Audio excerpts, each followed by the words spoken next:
Let's go.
We're back in the building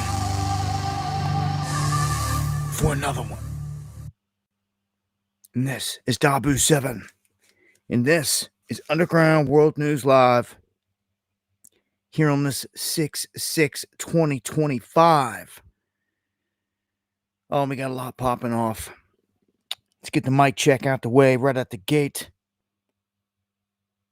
And a much love to everybody out there that shares the stream. Thank you very much. Thank you, Deanne, for the feedback. Crown Jewels in the house. E-Phase, Gabe, Boomer, John Boy, Daly, E-Fitz, Kenny, MC, all you guys, much love. Money, Minx, Bones, Wolf Club, and Know My Name. Thank you very much for the super chat right at the gate. Dear Lord in heaven, please help them and anyone and everyone else out there that calls upon you. I wish you well in whatever you have coming up here. And yeah, WW7@yahoo.com if you've got any information that you need to get to me. You can also at me in the chat there at WW77. All right, thank you, CR, and everybody else. Ava, Wesley, checking in from Australia. People checking in from all over, from the UK, Japan, Malaysia. It's good to know that we reach around the world, even though we're so censored. But much love. God bless. A lot to talk about here tonight. And yes, of course, Deanne, much love. Um, well, for once, I don't have crazy weather pounding down on me, which is good. Got through the week without something crazy going on. It's been a pretty it was a crazy May. So we get into June, things have been quieter.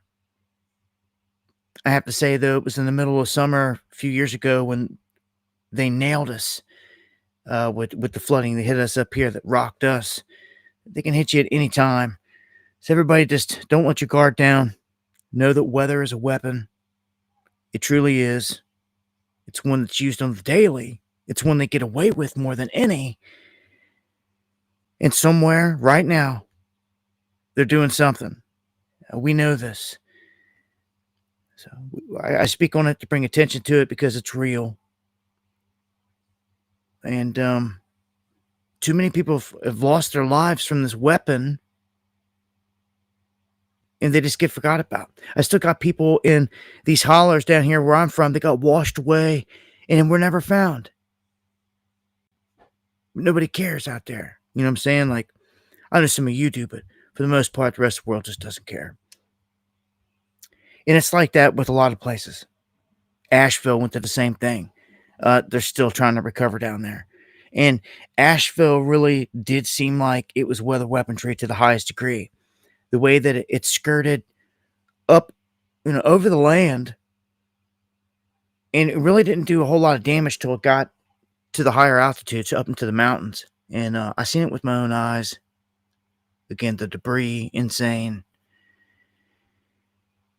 And I felt the wind where I'm at. I'm in the Appalachian Mountains, so I felt that. We feel all the storms. They passed through here, obviously, but that one was weird. The wind was doing this like push effect. Is the only way I know how to describe it. It was like something else was in the air, reverberating. It was like trying to push. It was like going up to somebody, like push. That's how the air was coming in. It wasn't normal flow. It was like push. And it was like, what? It was like a pulse or something. And that's what I noticed about that storm system. And I just attributed the whole thing to being part of a hurricane. But, yeah, this far up inland, people don't expect to be dealing with that stuff. But I've chased hurricanes, gone down, been through the eye of hurricanes, been on the back end of them, following them like a tornado, so to speak. I've seen the destruction. I've never had that happen, though, with the wind. That event, Helena, when the wind came through here, that's what I recall. Very, very weird. All right, here we go. Get this thing going. Yeah, HAARP's very real. All the weather weaponry. I got an update on this former Arkansas police chief convicted of both murder and rape. He escaped. He's now been captured after nearly 2 weeks on the run. So this was a high-profile manhunt that was going all across the Ozarks. I used to have somebody that I knew from a few years ago. His name was Mike. He was on the crew here. And unfortunately, not no more because he went and decided to take a darker path. Let's put it that way. Thank you, Dwayne. So he's no longer around. But he was down in the Ozarks. And he stumbled upon the burial plot of Jesse James' brother. Out in the middle of nowhere, up in the middle of these mountains. It was wild. Went up in these caves, was finding all types of stuff, symbols written on trees. The stuff you hear of late at night off the History Channel or something of like, some crazy wild conspiracy, but it was real. The Ozarks, man, so vast that if somebody knows what they're doing, they can hide in a lot of places. The thing is that it's not a friendly environment. I know, Ozarks a lot like parts of the Appalachians. I mean, it can get jungle-like, literally, out here. with the animals, the creatures, the bugs, all the stuff. And when Mike was down there, he found out real quick with the ticks and all this other stuff. They couldn't even go outside without getting ate alive by the ticks that were down there at the time, and all this other stuff. So people think you're just going to run and run off into the wilderness and be able to survive. It's a whole lot different than what people think, depending on where you go. But you could do it for sure, but you have to be prepared for some of the pitfalls and the weather, especially. Mike barely survived a winter in the Ozarks, in the mountains, in a cabin with power and all that. So Ozarks can be rough, but this dude, this cop, he knew it. He was from the area. Grant Hardin. He was known publicly as the Devil in the Ozarks. There was that's also the title of a true crime documentary based on his case. He was located and discovered about 1.5 miles northwest of the Calico Rock prison, which he escaped from on May 25th. So he didn't make it far. Wow, only 1.5 miles away. Identity confirmed through fingerprints via the sheriff's office, but they got him. They're saying that he walked out of the prison dressed as a corrections officer. So, he was pretty swift here, kind of savvy. I mean, he was incorrupt, as you can see here. He mimicked the dress and manner of the staff so convincingly that a guard in the tower opened a secure gate, allowing him to leave undetected. Because he knew. He knew all the inside stuff. He knew what it took to get. I mean, wow. He walked right out. Primal. Thank you for the super chat. Wow. So got his hands on some clothes. Somehow was able to even get out to this location. I find it kind of hard to believe that he didn't have some kind of inside help here. The fact that he was able to get the clothes smuggled in, he was able to get released all the way out to the gate. Yeah. Hoodie's like, what? Like, I don't know. Hoodie was, you serve some hard time, and you know that it's not that easy just to get to the checkout gate or the gate where you're free. But I will say this: it depends on what prison you're in. We just witnessed down in New Orleans how many inmates escaped out, and it's because the prison that they were in was older, and they found a flaw where the wall in the room they were staying in was like 1 inch thick, like it was really thin. They were able to cut through it, like knock it out and get through it, and so much so that they wrote on the wall that it was too easy. And pointed an arrow to it. Some of those guys still on the run, but I guess it's no escape from Alcatraz. But these guys are. This guy just walked right out. So it's all about the plan, I guess. The execution, timing. I looked down and seen time as soon as I said timing. It says timeline, but I seen time when I said time. So that's a synchronicity to me. So this guy is caught. Just wanted to put that in the books so folks know.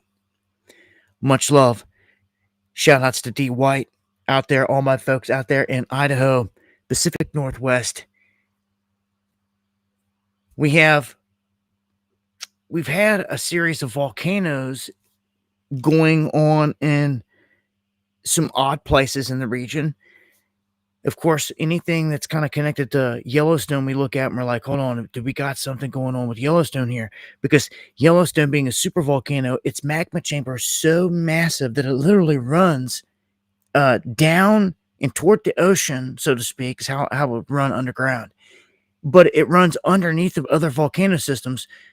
So one would think that whole system, even other volcanoes on the West Coast, are all tied in to this big, huge magma chamber that goes deep down, they know this, into the earth. I've shared some of the data and the imagery, on the live shows. of the newest updates. And from what I can recall and remember from that, is it runs from like Yellowstone going down under the ground, like toward the ocean, toward the west. Goes down into the west. The main big core of it does. But then it branches off in different areas. And again, I suspect that this is how a lot of these other places are getting the magma fed to them, like Three Sisters Volcano. This is located, same region, Pacific Northwest, and we've got something going on. They think that magma's on the move. Again, takes me right back to the heart of it, the big core of magma that's underground that feeds all these locations. And then right off the coast, what you have feeding this ultimately is you have where the plate is diving underneath of another plate. The Pacific plate diving under the North America plate. And this is what forms the Cascadia, the fault line, the Juan de Fuca, and all that right there off the coastline. But in this subduction zone, so to speak, where you've got a plate diving under another, ultimately it goes all the way down deep. And this does go right into the exact same region where the magma runs. So I don't know if it's feeding it underground, if all that, once it gets to a certain spot, it turns molten, or what's going on there, but we're lied to so much about so many things that it's hard to get to the bottom of stuff. I'm going to play this video clip so they can tell you what they've come up here with recently. Before I say why this development is important, actively intruding underneath the complexes. Before I say why this development is important, I will explain the ongoing situation at the Three Sisters volcano. On January 31st, 2022, the U.S. Geological Survey issued a special statement which reported that the Three Sisters volcano was showing minor signs of unrest due to a magmatic intrusion at a depth of approximately 6 kilometers or 4 miles. It is now nearly 14 months later, and this magmatic intrusion is still ongoing, slowly creeping into the crust, thus displacing rock above it and uplifting overlying rock, creating a sort of bulge visible to scientific equipment. Wow. Alongside this uplift, which has totaled approximately 2 inches from November of 2021 to March of 2023, occasional low-magnitude earthquakes have also occurred. Further proving that magma is present at depth is the fact that elevated levels of chloride have been found in streams and springs close to the uplift center, whereas background levels of 0.2 to 0.5 milligrams per liter would be expected, values of 0.6 to 18.6 milligrams per liter were detected. This magma intrusion has been ongoing since at least 1995, although this date merely details when it was first detected, as it may have been ongoing at a low intensity for more than a decade beforehand. This intrusion has peaked and waned in intensity over time, but has remained largely constant and even produced at least one true earthquake storm in 2004. The Three Sisters volcano consists of 3 separate stratovolcanoes and a north to south line, in addition to flank cinder cones and lava domes. This volcano is still technically active, although it has not erupted for between 1200 years and 2000 years, according to different sources. Here is a quick overview of the eruptions it produced during the last 10,000 years, showing eruption vents and lava flows, but you might note that the summits of the 3 stratovolcanoes all did not erupt during this time. The moderately explosive eruptions produced cinder cones and runny lava flows which traveled up to 7.1 miles distant during this time, while viscous rhyolite lava flows created highly explosive eruptions where individual lava flows traveled only up to 1.4 miles distant from a source vent. Yet, in addition to basalt and rhyolite, the 3 stratovolcanoes are composed of andesite and dacite. Although this is not always the case, generally speaking, the more silica-rich lava involved in an eruption is, the more explosive that eruption will be. Thus, knowing what type of magma is intruding underneath the Three Sisters volcano can help determine what a future eruption might look like. Therefore, a rhyolite or dacite intrusion would be more potentially concerning in the long term than a basalt intrusion. Well, the good news is that the ongoing magmatic intrusion is with a high certainty basaltic in composition. This means that if an eventual eruption was to occur due to this intrusion, a new cinder cone vent would be expected to form above the uplift center, and while this process of forming the cone would produce moderate amounts of ash, it would also produce tall lava fountains and a several mile long lava flow which would probably travel into a valley to the west-southwest. We can assume that the intrusion is basaltic for 2 reasons. For one, the inflation west of the South Sister stratovolcano has seen only minimal seismic activity, which once again suggests a fairly hot heat source. Since rhyolite generally is 850 degrees Celsius and basalt is generally around 1200 degrees Celsius, basalt seems more likely. And, according to the US Geological Survey, the depth of the intrusion on its own suggests that it is basalt. I want to note that the Three Sisters volcano is still at an alert level of green, as although a magmatic intrusion is ongoing as it has been for 28 years straight, an eruption in my opinion does not appear likely anytime soon at the Three Sisters complex. My reasoning is that in comparison to other volcanoes showing signs of unrest, the unrest at the Three Sisters, in my opinion, would be considered fairly weak, and the associated magmatic intrusion probably will not reach the surface in the next decade. As a final note, here is the general hazard map of the Three Sisters volcano made by the US Geological Survey, which displays the expected radius select, but not all volcanic hazards could reach if a volcano. All right. So,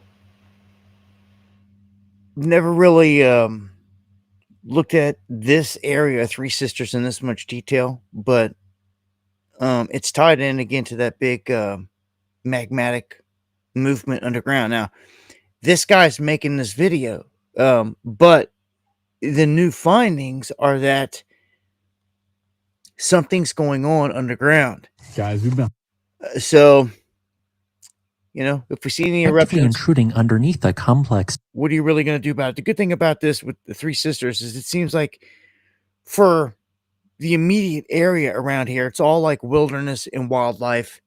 There's like not people's houses, and things like that, because they're going to get, some would get hit if they were like sitting right here where this camera's at looking up. Anyhow, keep pushing. We got E. coli now detected in ground beef in these products that have been distributed by Whole Foods. So you're talking like even your organic food or organic ground beef here. So certain ground beef products distributed by them under scrutiny here. I think UNP from NY. So this is nationwide. They're pulling everything from the shelves here for the reason of E. coli contamination. This is per the FSIS. The alert applies to 1 pound vacuum-packed packages of organic rancher, organic ground beef, 85% lean, 15% fat, marked with use or freeze by 6/19/25 and use or freeze by 6/20/2025. So if you guys got any of that, throw it out. The product was initially shipped to distributor locations in Connecticut, Georgia, Illinois, and Maryland. And then they were sent out to the Whole Food stores from there. So just a heads up, man, we've had a lot of recalls. E. coli is going to be a nasty one. We had the Dinty-Moore beef stew. Here recently had wood chips in it. Twilight, thank you for the coffee. I appreciate it to the fullest. And just a ton of other ones. There was gummy bears, had weed in them. I mean, all kinds of stuff.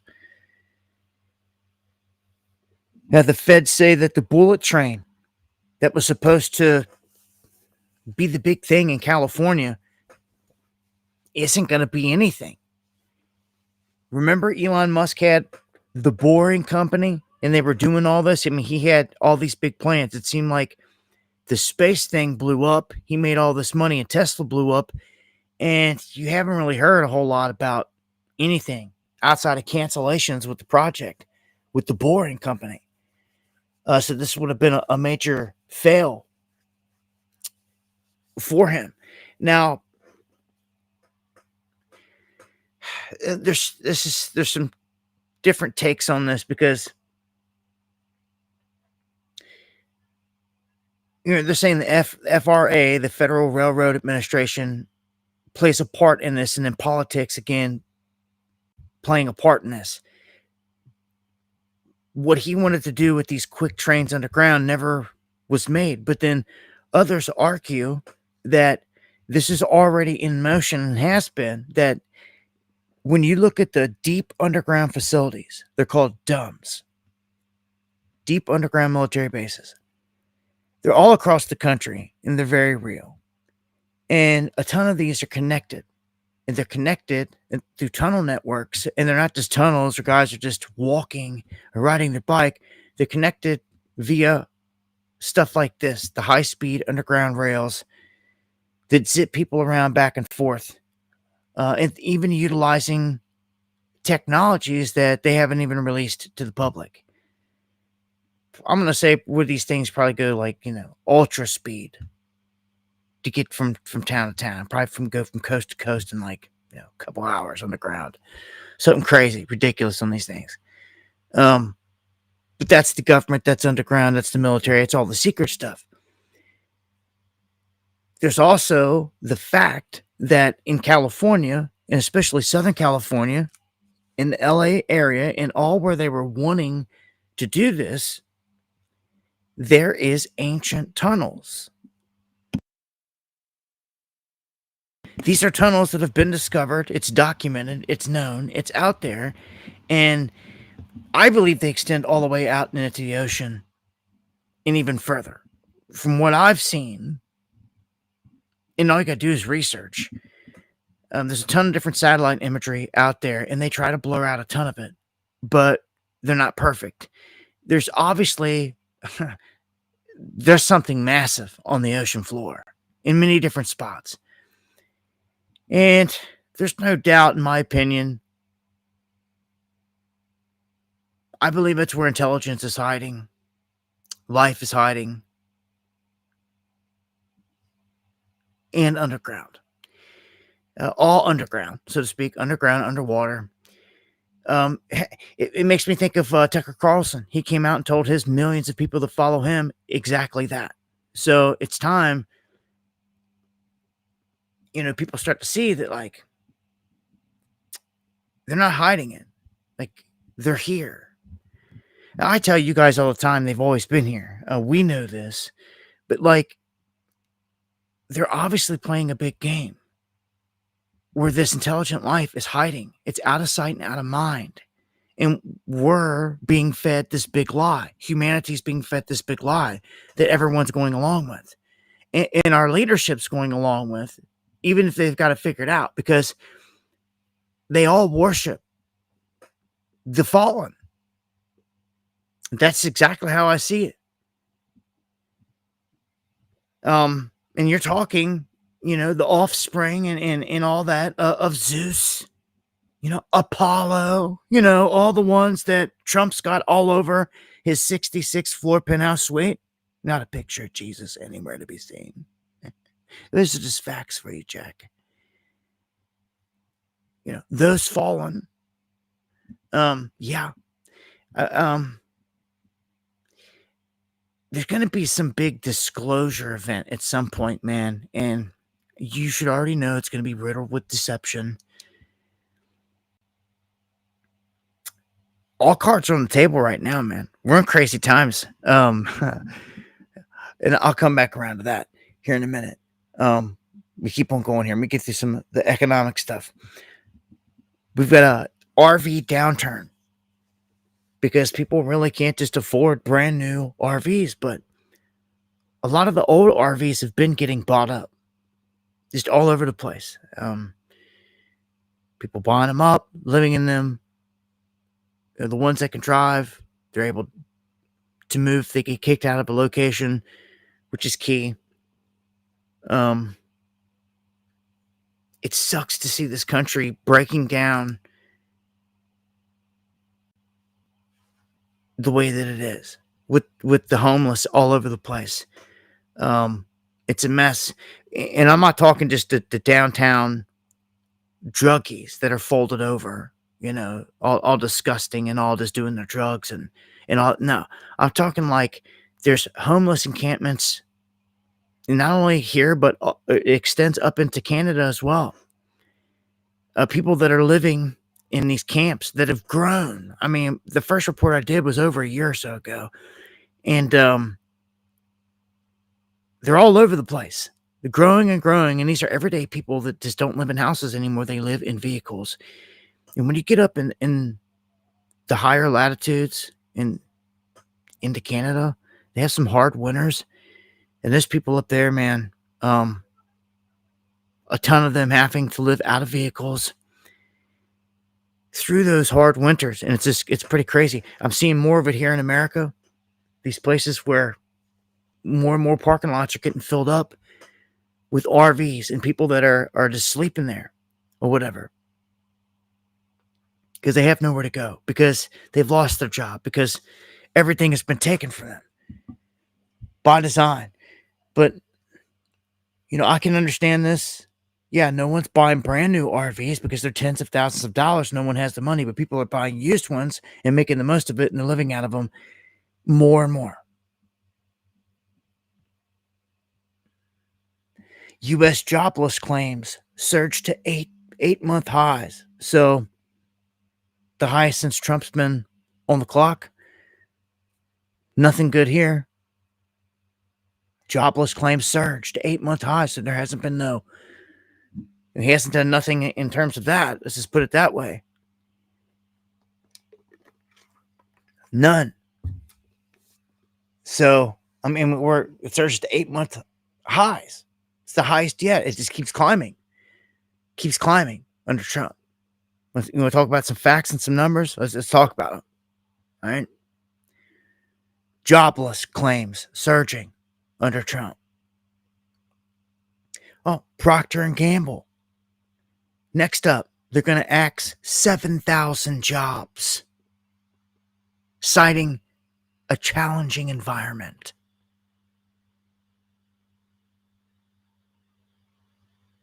How many more will say the same?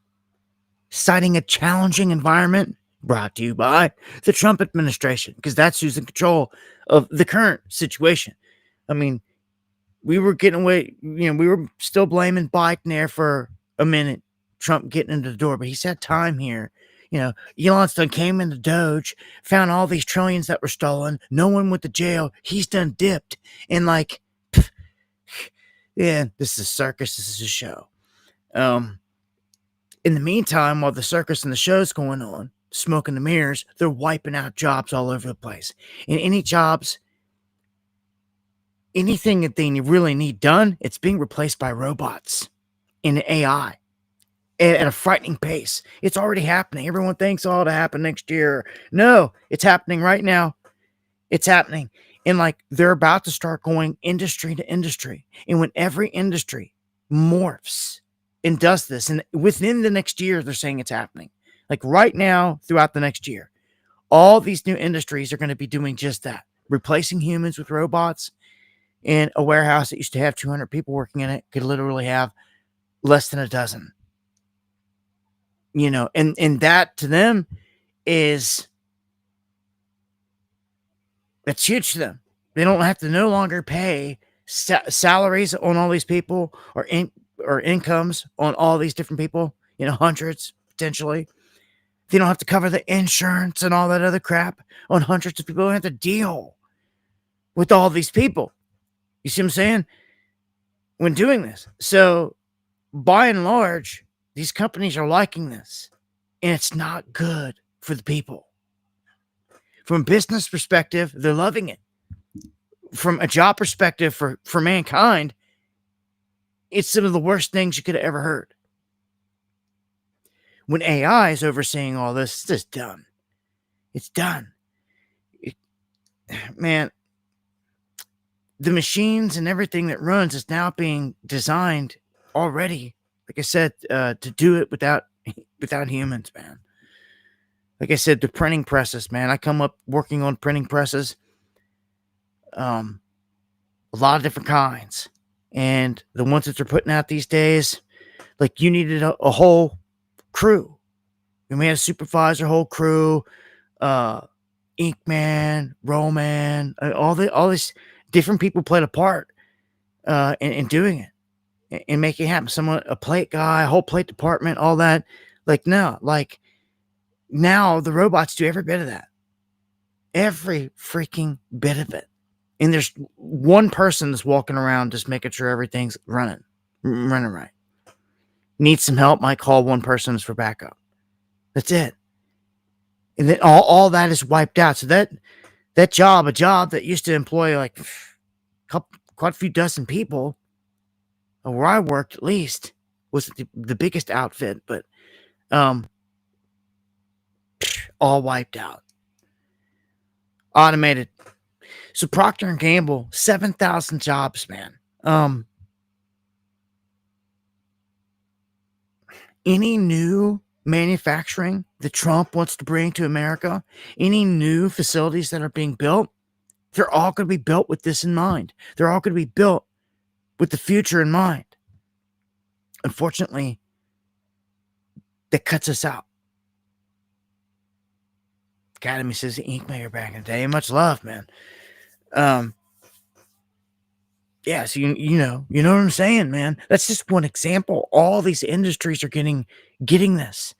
You've really got to put some thought and some brain power into what's going to survive from here on out for like your kids, for you and your kids, for the future.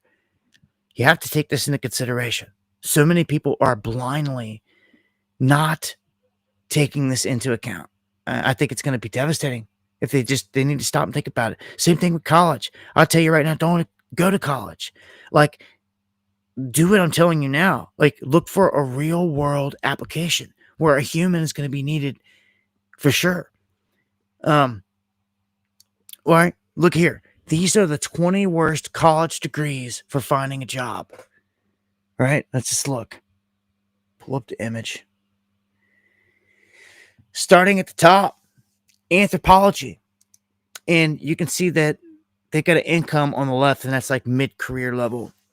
And the next underneath that is physics. Then computer engineers. So a lot of people would think that they could go for being a computer engineer and like it's going to be needed, and that's what they're being told. It's what they just assume. And sure, the pay is $122K a year, which is higher than a lot of these other ones, if not the highest there, the computer engineer. But you're at the top of the list of not finding a job. This is of the worst college degrees for employment in 2025. Okay? So, what is a computer engineer anymore? When AI can do all this in seconds, dude, it might wipe out this whole sector. I'm not kidding you. I'm serious. This is scary. Like, physics? Like, replaced by AI. Computer engineering replaced by AI. Commercial art and graphic design. A thing of the past for humans. Completely taken over in a millisecond. The best designs you could ever think of made by AI. Are you kidding me? Fine arts. Now there's somewhere like, somebody wants a painting done by a human or something. Whatever humans are left at this point. Sociology, you've got on here, not good. Computer science, I'm going to go down the list. Chemistry, information systems and management, public policy and law, liberal arts, miscellaneous technology, international affairs, English language, economics, political science, industrial engineers, history, they don't want you knowing that, communications, and journalism. You got that right. Count me out too. Count me out of the AI cult. Much love, brother. TNF. Hope all is well, my brother. See you out there fighting a good fight. Much love and salutes. All right, so let's jump to the power grid.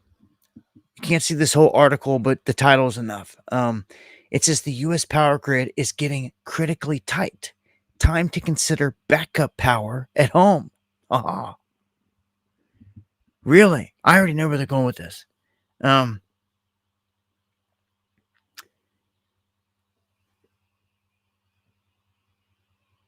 This is it's pointing at the same direction the next couple stories I got lined up here are saying.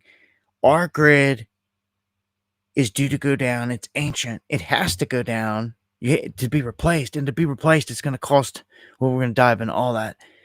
But they're talking about considering backup power. And they're really telegraphing out there right now a grid down situation. We've talked about it. We've even made music about it. When the grid goes down, you better be ready. It's going to happen at some point. It's going to happen with this frail grid, even from the sun. The sun could trigger it again. A high enough geomagnetic storm could cause blackouts, could fry things. It is very possible, very real. And that's just one. That's not no crazy government conspiratorial attack or anything like that. But when it comes to the grid, obviously an EMP could fry it just like a CME. Okay? Same ordeal, frying the whole grid. And then it has to be replaced. But do you have to go through the trouble of doing that, or you just pull the plug? You just pull the plug, or have some of these Chinese that are hiding in the bushes take out a couple substations, collapse it all across the country, and it's down. I mean, how do you go about it? They've got to replace it. We know they're going to replace it. Look at what they're doing. Every single AI plant, every AI place that's being built, Trump ordered by executive order that they build their own power plant right next door. You've never heard of that because it's never happened. No one's ever been told when they open up shop and build a business that, yeah, you got to make your own power plant. Like, what? You're like, yep. And to me, it's a huge red flag if you're sitting there like paying attention. Like, hold on. Like, they're making sure that when this whole thing does go down, these guys are not affected. It's a smart move. But like the lemmings are not even paying attention. The sheep are asleep.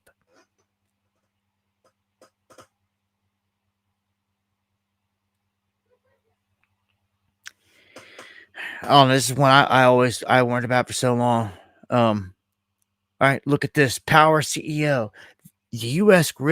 risks losing the AI race without a transmission grid overhaul. They're saying we need an overhaul. That we can't even go forward. We can't even win this race with China. We can't win it at this rate unless we start to replace it right now. That like it has to happen. Okay? And what this means when this does happen is, boy, oh boy, they're going to be laying a lot of copper. Unless they roll out a whole new technology, they're going to be rolling out a ton of copper to roll out this new system. You're talking about powering the entire country, a whole new system of doing it. I mean, even if you did it right now while the lights are still on, I mean, it would take a long time, a very long time to get this done. And everything would have to be kind of switched over to the new grid as it's built. And all that. That's doing it that way. If they put us in the dark, our asses are sitting in the dark until they get this thing brought up online. And that may be part of the plan, because somehow you've got to kill a bunch of American people, and you got to starve them out and let them kill each other, which is tactically the smartest thing to do if you're a government. And then send in a cleanup crew way later, international peace crew, UN, blue helmets, after everyone's been starved out and this thing's collapsed. That would be strategically the best way to take people out. Is anybody out there think about any of this stuff? Put the thinking cap on. Put yourself in the shoes of the enemy to see what they might be doing and plotting. Somebody needs to do it. All right, so I'm going to keep it pushing here. The next one says, coal is the new bridge fuel, and coal is key.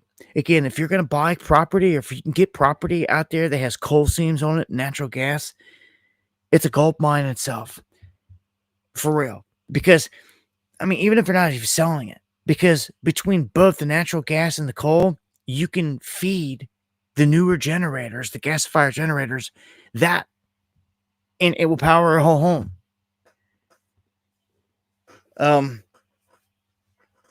People will be shocked at the technology. It's just sitting out here because they're all tied to the grid, and they always have been, and they're used to it. When that luxury gets taken away, oh man, oh man, oh man. When people don't have AC, when people don't have this, I mean, a lot of people are gonna die quick with no power. You know, people that need respirators or need hooked up to machines to keep them alive and stuff like that. Like, it's gonna be terrible. It'd be a nightmare. But really, if you wanted, any old place out there, you pick it. Throw a dart at the world map, hit a country, and you want to take down the people there. If I zoom in, well, tactically, it's what I just told you, because I've spent a lot of time, a lot of hours up thinking all these things out, all the situations, surviving them, what they're up to, and if you're a government, they can fall back into hiding, which they can, Cheyenne Mountain or anything else, when this happens, and they will still have power there. They can watch all this unfold for months and months and months, and they will have everything that they need. Everything is in place. It's all been planned and plotted. And what you do is you just watch the people like go nuts. I mean, they're going to go everywhere. If you're outside of the protected compounds, like anything's fair game, getting hit and killed, it's going to be chaos anywhere and everywhere. It turned to pure chaos. And then it hit a crescendo. It hit a max point. And within a week or two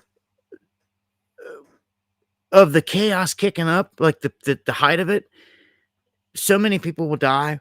You'll smell the bodies from other countries, like that far away. Like it'd be horrific. Like, so how do you want the bodies? Do you want the people to kill each other and to starve out? Or do you want to release bird flu on them and deal with that, which could backfire and get out of hand? And obviously, if it does, that's a whole different animal on its own 28 days later and all this other stuff, that we'd have to deal with. It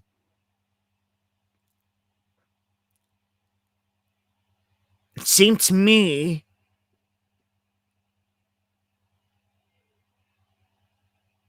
that's what I would do. I would put the lights out on them, and I'd let them go with nothing. Not just the lights out, but they have no communication.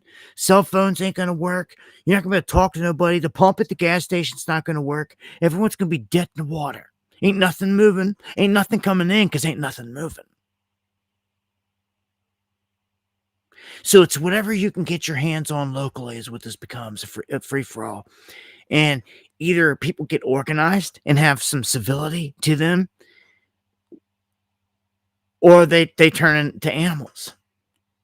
You already know a lot of places are going to turn into animals. The places that get their stuff together and get organized, they're going to have the best odds of survival against everything. That's where you're going to want to be. Not down in the chaos. They will overcome the chaos eventually, or they'll outwit it.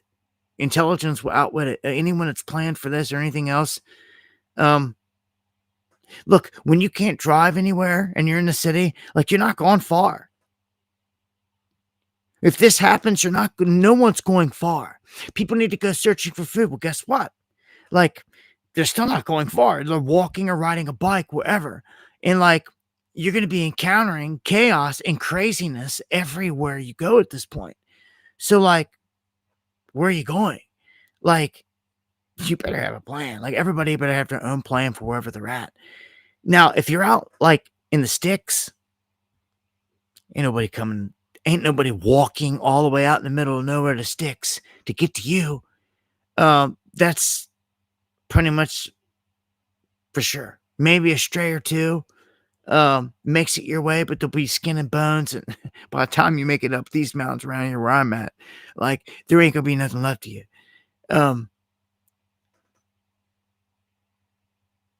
This is why the mountains is key. Being remote is key when this event goes down, because the people will kill themselves, and only these small pockets in these other areas are going to make it. The people that are used to living off the land, in my opinion, the biggest thing is fighting your fellow people. That sucks.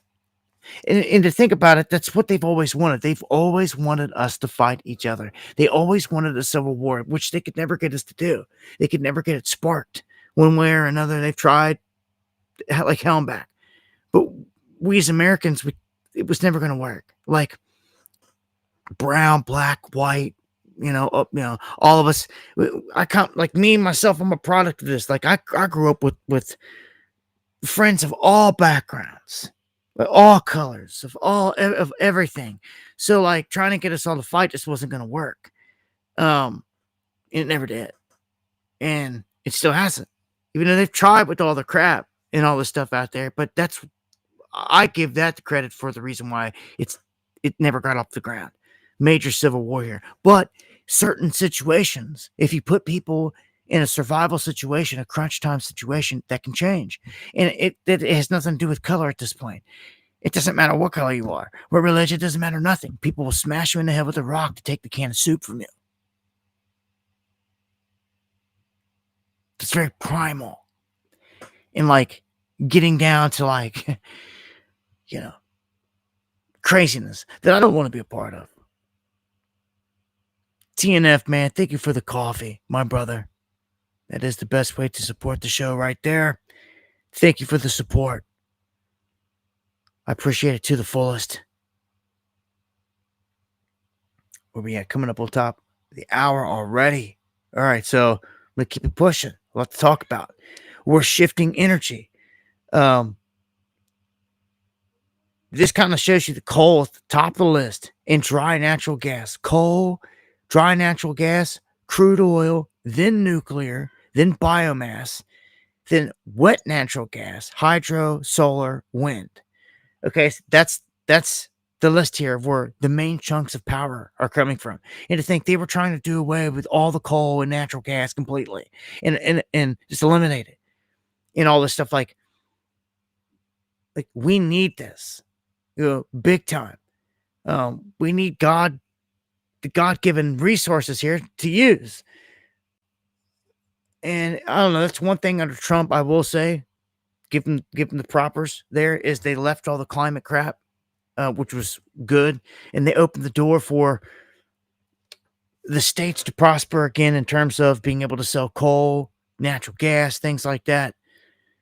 So that is a plus, but you got to be in the position to benefit from it, to make it a plus. If you were going to hedge your bets right now, take money out, and you were wondering where you could put your money and it retain value, you could not go wrong, I think I would say, in land that has natural gas and coal on it, and any other resources, freshwater stream running through it and everything else. That's priceless.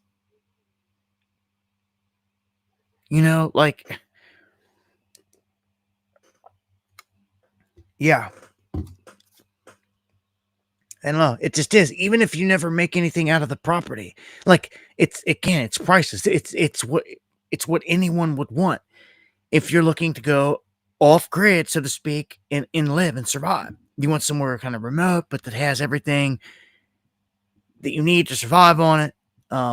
Layout's got to be good. All this other stuff. Again, good water source running through it. Even if you don't utilize it, someone else is going to want that and to utilize. You can find properties out there that've got coal and natural gas, but doesn't mean they've got a water source that runs through them, a blue line, especially.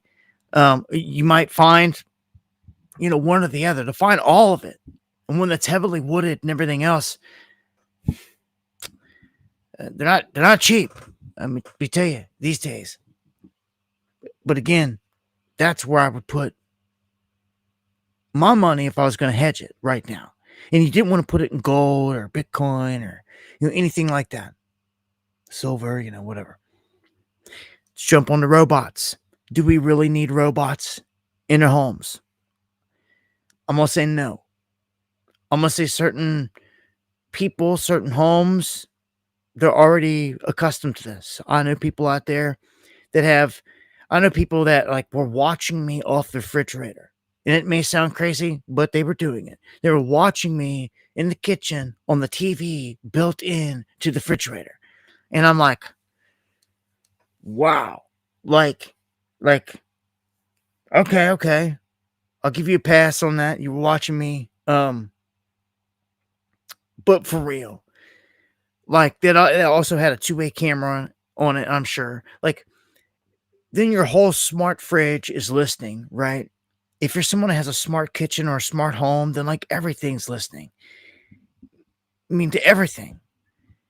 I mean, if I go in somewhere, say we were gonna go stay somewhere, and we rolled into like a Airbnb or something, and we roll in, drop our bags, look around in the living room, and I notice there's an Alexa plugged in.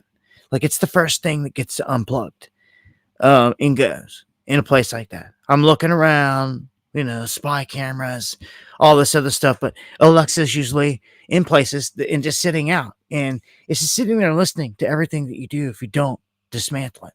But I hate to tell you, so is your phone. I say it all the time. People don't care. They don't care. The phone sitting right next to you in your pocket all the time is listening to everything you do. And now AI is on top of that, in charge of it, listening.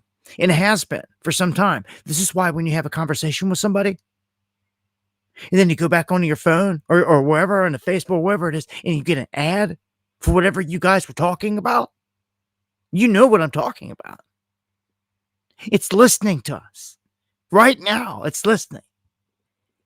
And that's how they know, because they're listening.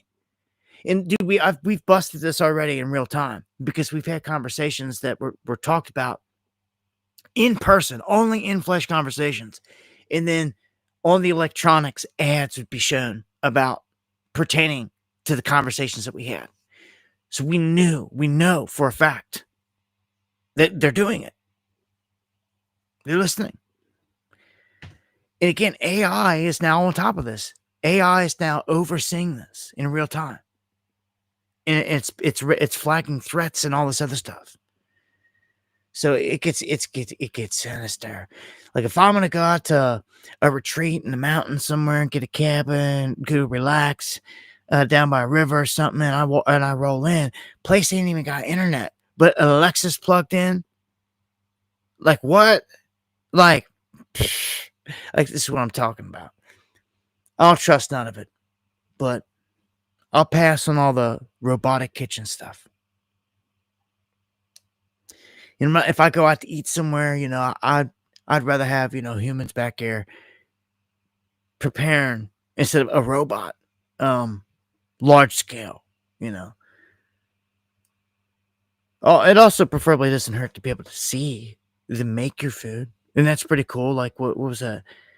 There was a place back in the day. I think they shut it down close to where I was living. Was it Szechuan Garden or whatever? They used to grill it up right in front of you and chop it all up, and they'd make the food right there in front of you, like you were sitting at the grill. It was pretty cool. Stuff like that. That I don't know. There's not enough of that. Is that what it was? Maybe you guys know. And 1984 is here. It's not coming. It's here. It's begun. Stingrays are old.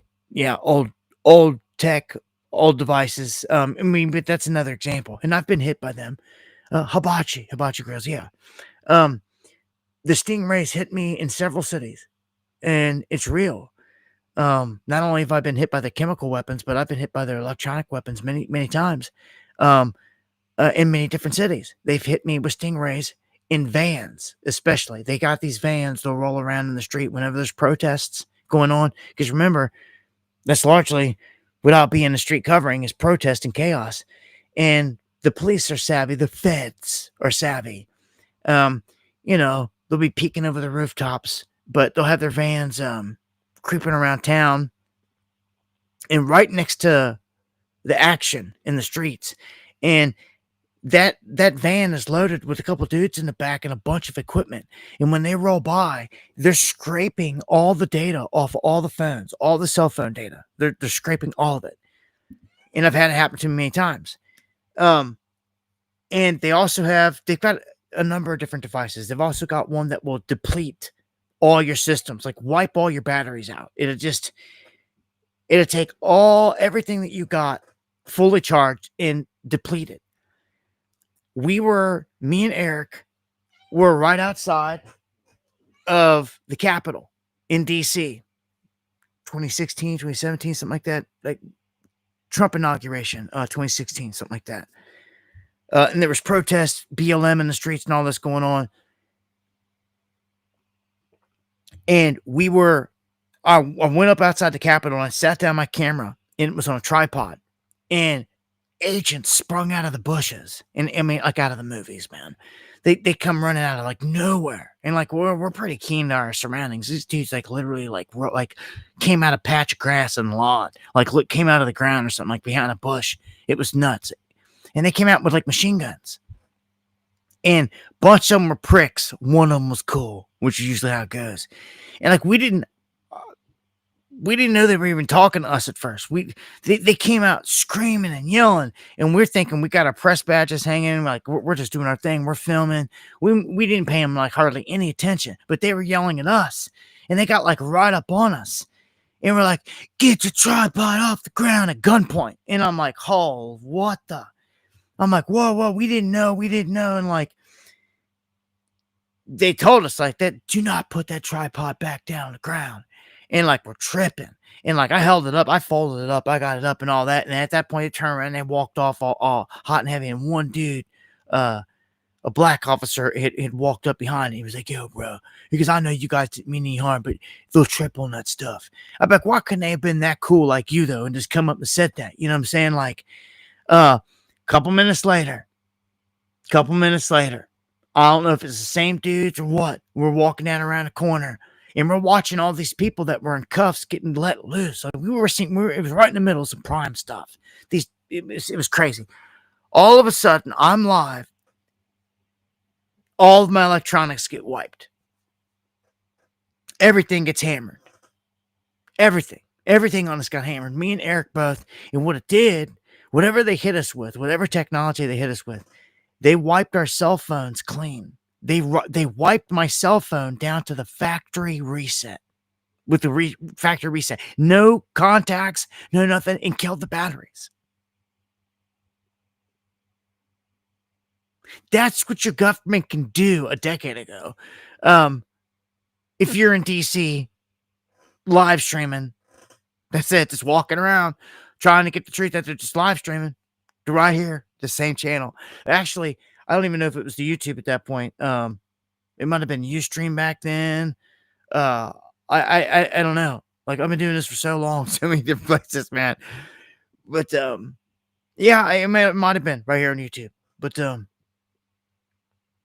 yeah, I don't know. The censorship is on a whole nother level. Where we at again here?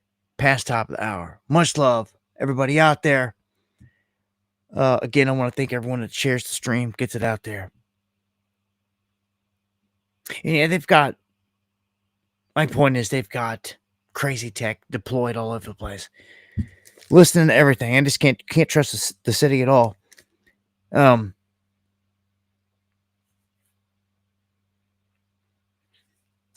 I got a piece here on gold I want to mention just real quick. Of course, gold on a tear, but they make mention here that you may not see a gold confiscation happen similar to what 33 was, because these days Americans just don't own a whole lot of gold and silver. They flat out admit it. Like they just got us to that point. And basically saying that they think a tax may be implemented on it. And they say there's a key factor here. There has to be something like an excuse to implement that tax. What will that be? They leave that like an open question. I could tell you what would be. If there was nothing in Fort Knox. Ain't even played that card. Elon popping off at the mouth, like, go ahead and say something, buddy. And when these dudes get pissed off, they're like, yeah, go ahead and open your mouth. Like, what about Fort Knox, dude? Like, somebody, like, they never even went there with the cameras. So, Doc, big love right back. Much love to everybody out there. All right, an update on the Pacific Palisades and the fire that hit there, the suspicious fire, as we know it was. Hundreds of residents now choosing to sell the homes rather than rebuild after the fires. Now, there's a lot that ties into this, but they're saying it's pretty much coming down to bureaucratic red tape. And on one of the last live streams I showed you, there was a company that went in here that got the contract to clean this up and to start building in this region. And what they discovered is that the government contracted people that were just in there before them that were supposed to be cleaning up all the hazardous debris and stuff did not remove everything the proper way. And what they did is, instead of hauling out and removing a lot of like concrete stuff that had rebar in it and all this other stuff, big huge posts and foundations, they buried it. So these new guys that come in to build the new stuff come in before they can do anything. They start to dig down so they can, put a foundation in. And they're like, hold on, what's this? And they find all the stuff buried all over the place, which was not in the contract to be removed. But it becomes a huge issue. Either they remove it and they eat the cost and they take the job, or they lose the job in all this. So the people there, left and right, getting messed around. And a lot of people were just like, you know what? We're out. We're out of here.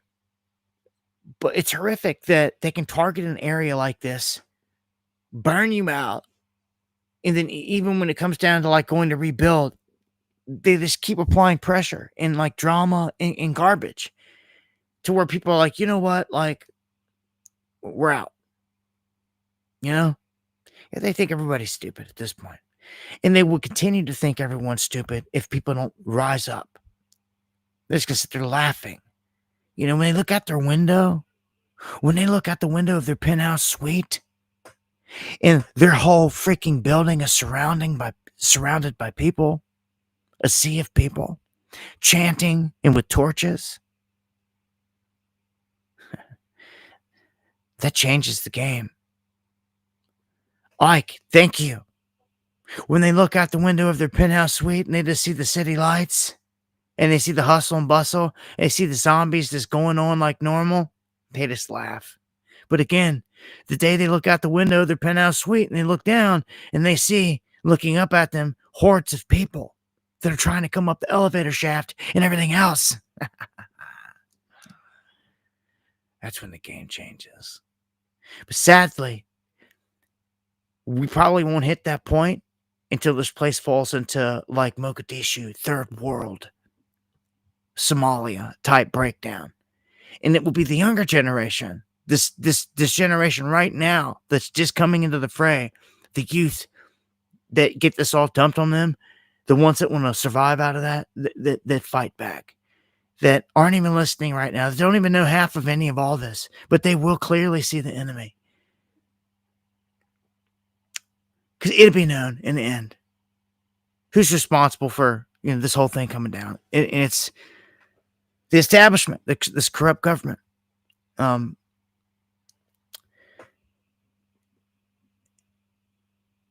everyone's stupid. And someone will fight back. I pray to the Most High. Somebody has to. Or the people never have a chance. Remove me from the equation. The people never have a chance, right?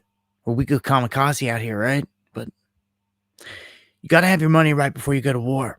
That's for sure. And I don't know. Maybe somewhere tonight, sitting, there's some young, super rich ass punks, spoiled rotten, sitting somewhere that don't know it yet, But when this whole thing gets flipped upside down, that youth is going to be the fighters. They're going to have the ammunition, the only one to have it, to fight this beast. Someone's going to have to do it. Like, someone is going to have it, the funding to go to war with the beast. Or it's never going to happen. It's never going to happen. Someone has to take it serious, be organized about it, and go after the corruption. That's simply what you're doing. It's a righteous fight. You have no righteous fighters out there. You have no righteous billionaires out there. None. Like, the whole club obviously is, and listen to this.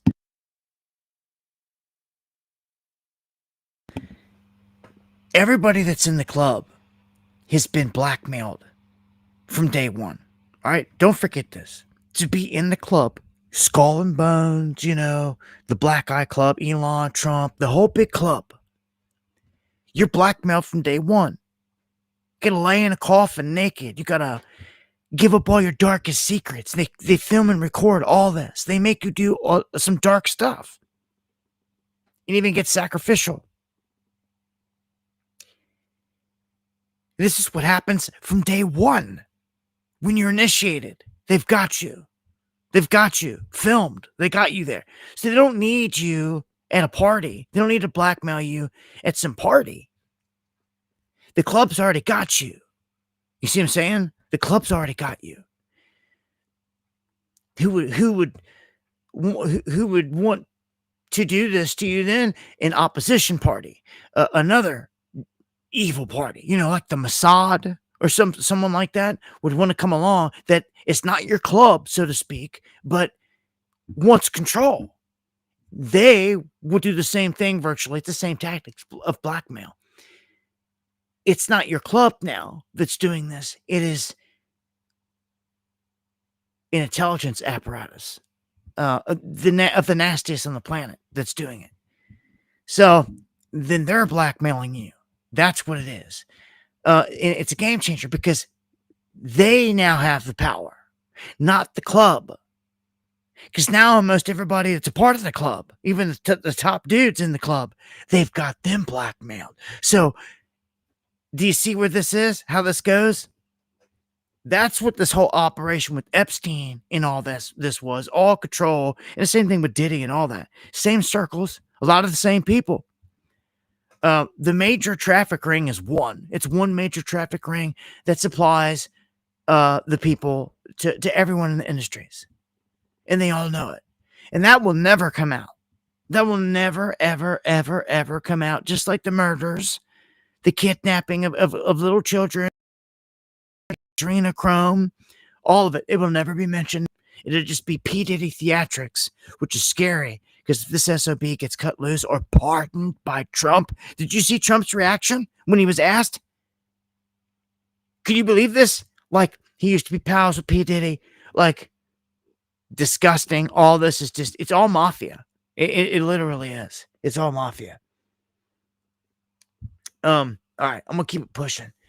Bayer pushes for state-level Roundup immunity. And people are getting pissed because it's already been proven and they've been held responsible, had to pay out big money for the products causing cancer. And I would say at this point, like, it should be a landslide. Well, like, they're trying to stop that from happening. Ultimately, they should get destroyed here because any product that you got still on the shelf that causes cancer after being proven in court to do so is insane. I mean, I don't see how the people just don't dismantle this company, this whole thing, and go after them big time. And again, thank you someone for the coffees. Appreciate it to the fullest.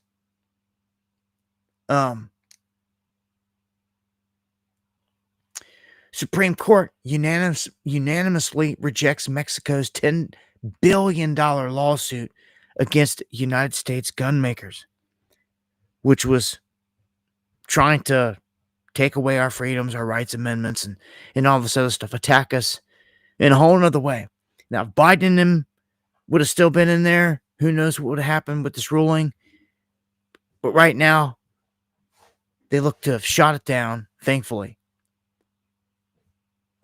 We don't need other countries trying to set a precedent for what we, the people, can do here.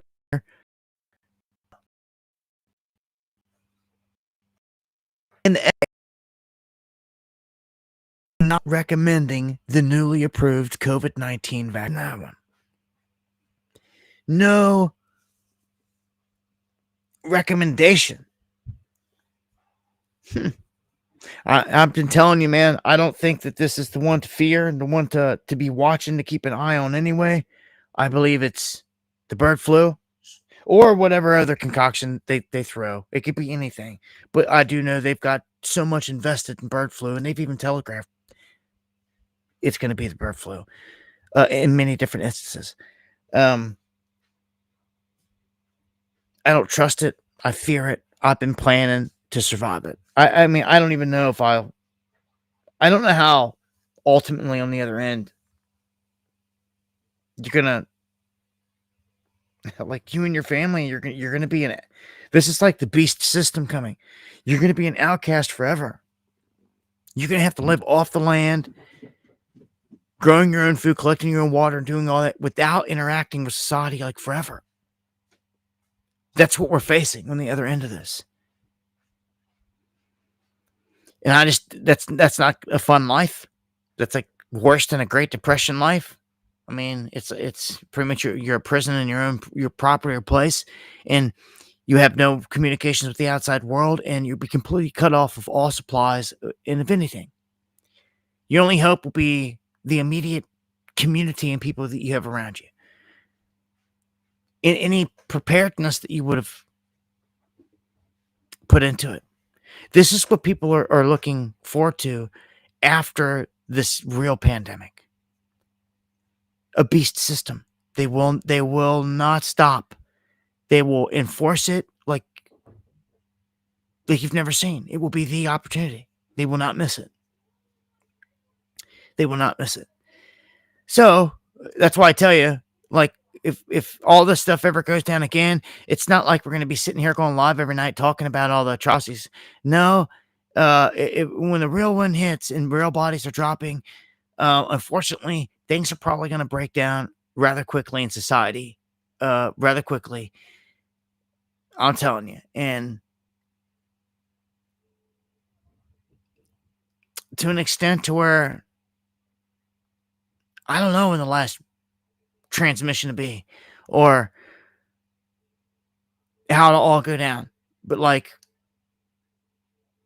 I don't know, man. It's not going to be pretty if it goes down that route. Although I've prepared to the best of my ability. I just, all you can do is prepare and pray for the best, right? Prepare for the worst, pray for the best. I, for one, couldn't turn around and look at my family when all this breaks loose, and they look at me and they're like, now what? What do we do? Like, that's not going to be me. Because with my family, I lay it all on the line every day, all the time, and have for 5 years since we were locked down, to do everything in my power. That way, when anything does happen, I can satisfyingly say that I did everything in my power. Versus if my family looks at me like, look, what are we going to do? Like, you did nothing to prepare us. And, like, you don't care. You have no plan. Like, what are we going to do? It's going to hit the fan. Right there. It's going to happen to some of you because you just sit there and you don't do nothing.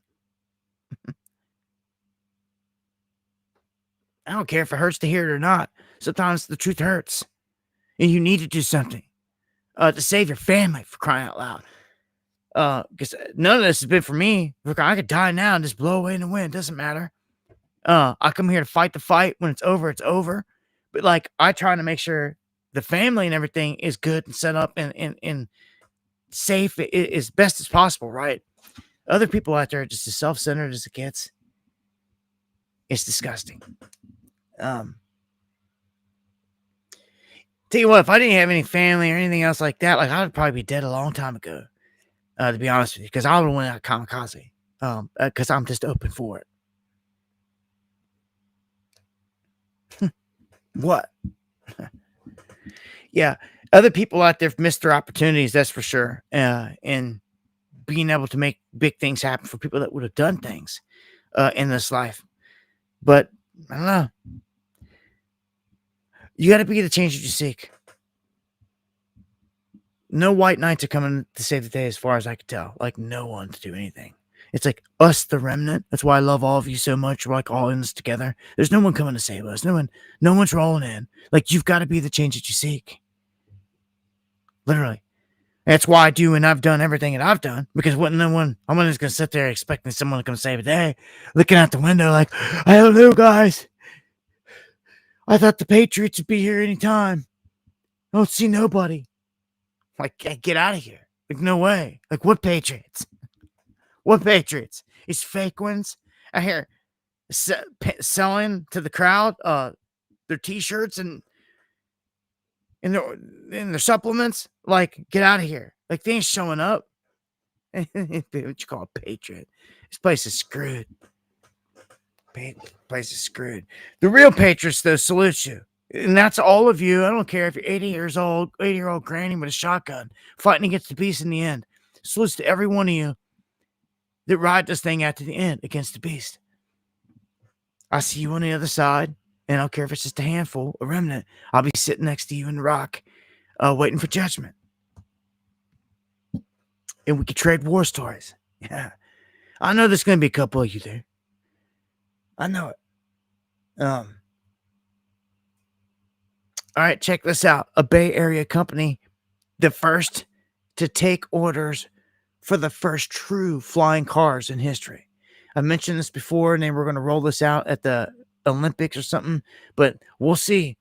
This Aleph Model A, the Aleph Model A, is going to be the first one, as you can see here, to fly.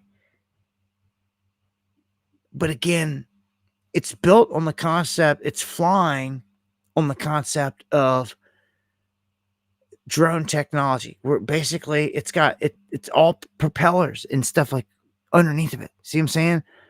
Like kicking up wind. This is not anti-gravitics. Okay. That's not that. And my problem with this is if a bird flies up underneath there and hits one of these propellers, you're done.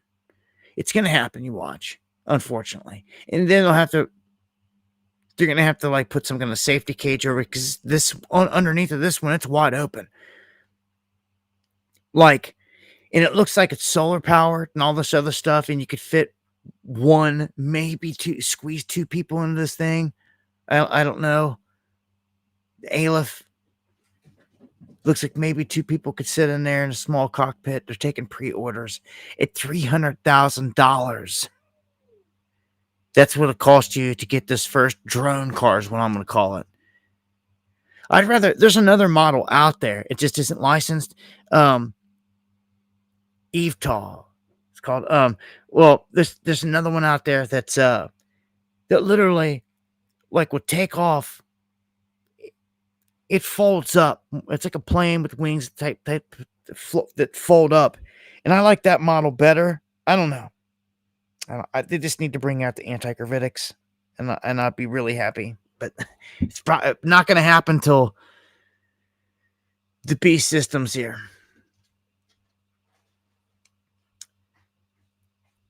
Housing. We've got thousands of empty units in LA wasted. They were supposed to be housing people, housing the homeless. And apparently $1 billion was spent. All right. So Trump saying they're going to come in and they're going to do something about it here. All right. Saying that they're going to make sure that these veterans get into these places and they're going to focus on California and Southern California, especially here. So we'll see what happens there. So let's just jump into the fiasco, the charade here, the psyop, if you will. This drama, high school drama between Donald Trump and Elon Musk.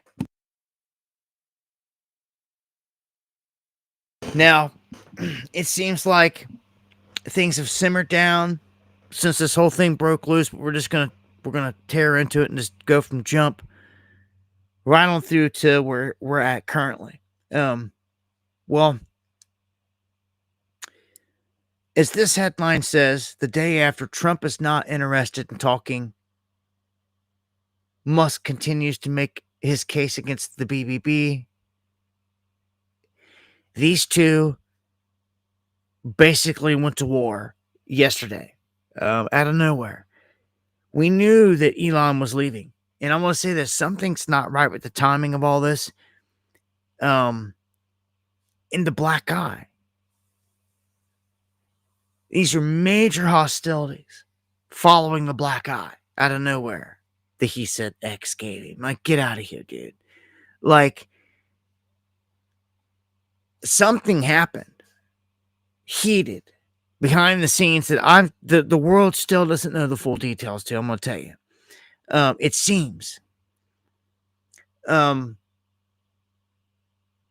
course, the world's a stage, right?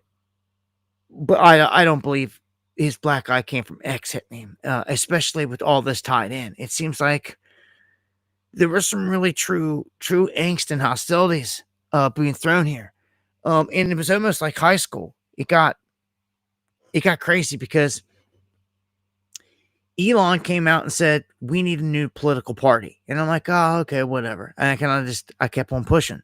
I didn't think much of it. Well, then I seen a statement where Trump said, yeah, we've asked Elon to leave. It's time. He wore thin. You know, it wore thin. It's time in this and that. And I'm like, oh, And then the next thing I know, just like it's gloves off, Elon comes out and he goes, oh, yeah. He goes, this is time to drop the big bomb. He goes, the reason that Trump didn't put out the Epstein list is because he's on it. And just drops this huge bomb.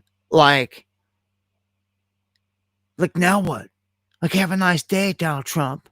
And then says he's gonna pull contracts, all this stuff. Like, all these threats are flying hardcore. And a lot of this was stemming from Musk coming out against the big beautiful bill, but that wasn't just it. Still not truly to the bottom of all this. But again, when it's a puppet show, are you ever going to find the bottom? At the same time this happens, the markets start to tank.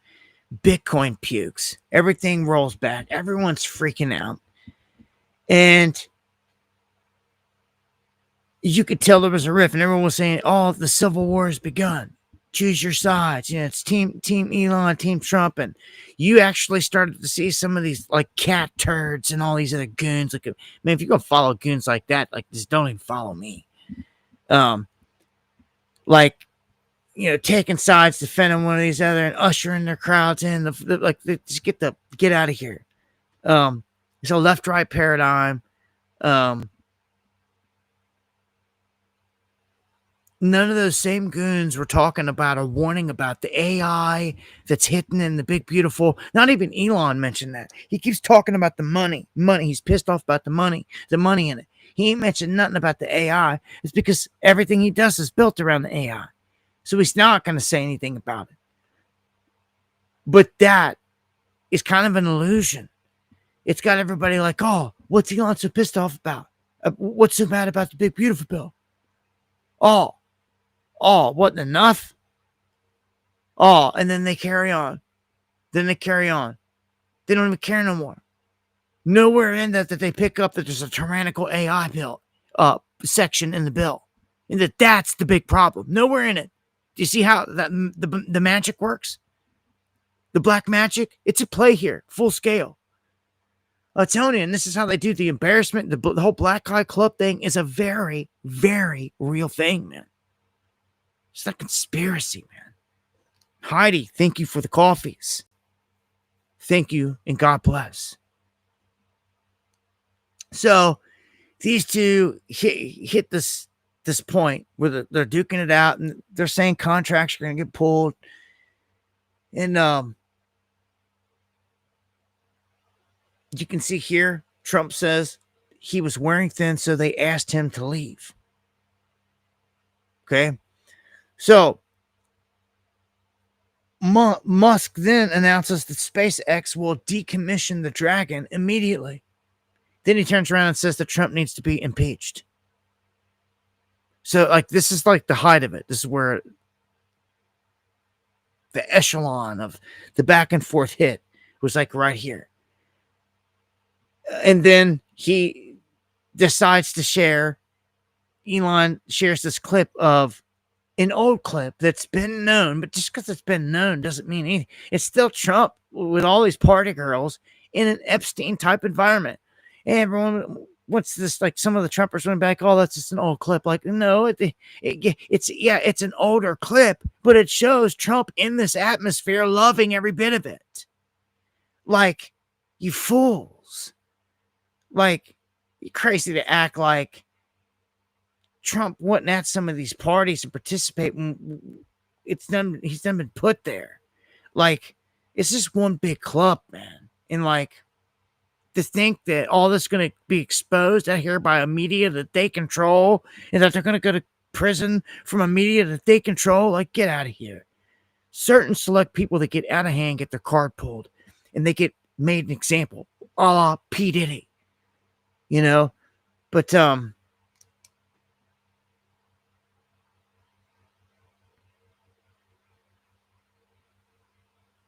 where is the post?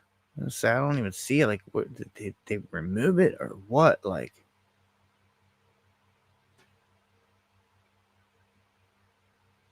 does it not want to play it? Oh yeah, all this, the media. That was weird. Here, I'm gonna back it up, and I'm just gonna play this clip, and it shows you. I mean, this is proof. Like, Trump used to hang with Epstein, have a good time. Used to point at these women and point at them and be like, "Oh, that one's hot," and all this stuff. Like, he did. Like, to try to paint him like he's something else is this garbage. Like, this is what he did. This is his track record. Like, Trumpers just hate that the Gentile Messiah was doing all this dirty type of stuff. But it's the truth, man. So, just going to play it here. Let you see your Gentile Messiah. Of a Mar-a-Lago party shows Trump giving Epstein his personal attention. The footage, shot in November of 1992, before Trump opened the resort as a club, shows the future president surrounded by cheerleaders for the Buffalo Bills and Miami Dolphins, capturing Trump's fun-loving bachelor lifestyle for an appearance on Faith Daniels' NBC talk show. We're going to get great ratings in your show. Trump is surrounded by women as music blares in the background. After a while, Trump goes to greet 3 new guests, among them the financier Jeffrey Epstein. Come on in. Go inside. More than a decade before his guilty plea on state prostitution charges. Later in the footage, Trump is seen talking to Epstein and another man as women are dancing in front of them. Trump alternates between dancing and pointing out women to Epstein and the other man and telling Epstein about the cameras.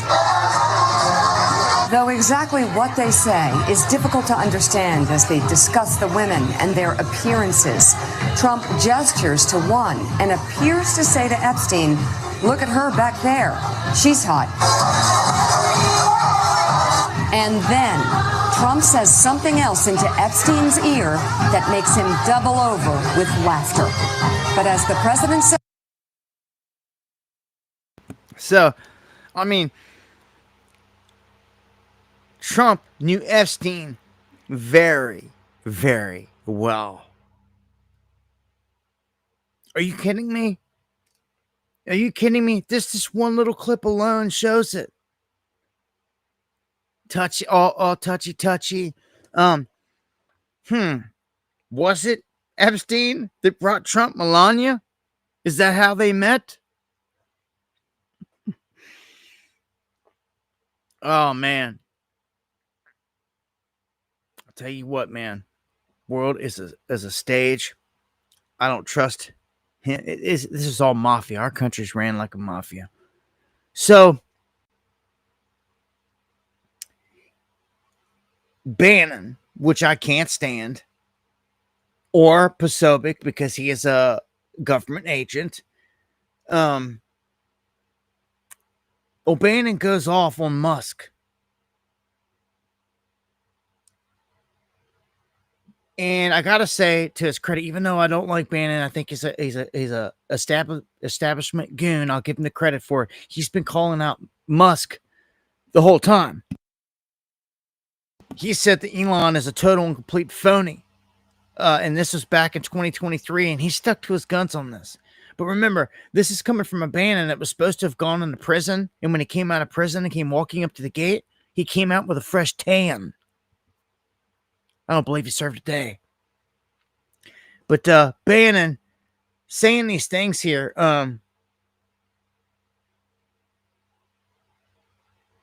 he's even gone to the extent of saying that he thinks that he should be deported. That's that's not liking him at all here. Play a little bit of this clip. Elon Musk is working for himself. President Trump empowered him more than anyone's ever been empowered in this government, had his back, promoted this guy. And when people like me who said, you're making a mistake, right? This is a bad guy. He's going to turn on you. He's not with us. He's also totally incompetent. And President Trump said, hey, give this guy a shot. And I trust President Trump's judgment enough to say, as people know, I backed off a little, right? Not a lot, I backed off a little. But it's not about observations. As soon as he didn't think he ran the deal or got the adoration, right, that he was starting to be saying, where's the $1 trillion, right? What is this? He turned on President Trump. He turned on MAGA. But most importantly, he turned on the country and the American people. And President Trump just had enough of it. Yeah. And he forced his way back in to have like some last day. They didn't want to do that. But fine. And then as soon as President Trump comes out today, and President Trump saying it in the nicest way possible about the bill, right? The bill, the bing, bang, bang. The guy gets up and starts tweeting the most vicious stuff you could tweet. So all the fanboys defend this. He accused President Trump of basically being a group with those pedophiles on the island. He called for the president to be impeached and J.D. Vance to take his role. As hard as we've worked in all the years that we've worked in this audience's work, some punk is going to sit there and go, he should be impeached. And hey, as sure as the turning of the earth, if those progressives rub up on him and say, hey, they're never going to buy the Teslas, we're going to buy the Teslas, they rub up on him, he'll write a $500 million check for Hakeem Jeffries. He'll be across the thing looking to impeach President Trump, looking to help steal the 28 election, looking to imprison President Trump. So here's my point. Let's get ahead of it. Okay, so that brings up another point here that I want to mention. Elon made a comment in the midst of all this. It said Trump's only got 3.5 years left. I'll be around for 40 plus. This is what Elon said. How old is Elon? He's got to be like over 50, right? He, in his mind, for sure, he sees it. He's going to be here into his 90s plus, for sure. Like, Elon's going to be here for a long while yet to come, for some decades, if he has it his way. And, like, I mean, he's the world's richest man. If they come to him and say, like, something's wrong with you, like, you know, he'll replace the body part. Like, he will go freaking Borg before he completely goes, I believe. He will be willing to do that. I mean, that's what this whole thing's about in Neuralink and everything else. I believe he'll participate in every bit of that. He sure will. Which is scary. Elon doesn't hide that he doesn't believe in Jesus. He doesn't believe in God for the most part at all. He's taunting him. He runs around in a Baphomet costume with an upside down cross on it. And he's even said openly, like, you know, they're trying to summon the demon. Same thing Peter Thiel just came out and said. Like, this is real. You know, his buddy, you know, that's a real big club right there. A. Barnes. Kimball drones. Yeah, well, you know, his brother, yeah, and all that. That's a whole nother thing with the drones, the bots, the drones, AI. Dude, they can take over countries. I'm serious. Like, Elon, his bro, everything that they got going on, the satellites all around the globe. If, man, whoever applies this master AI is like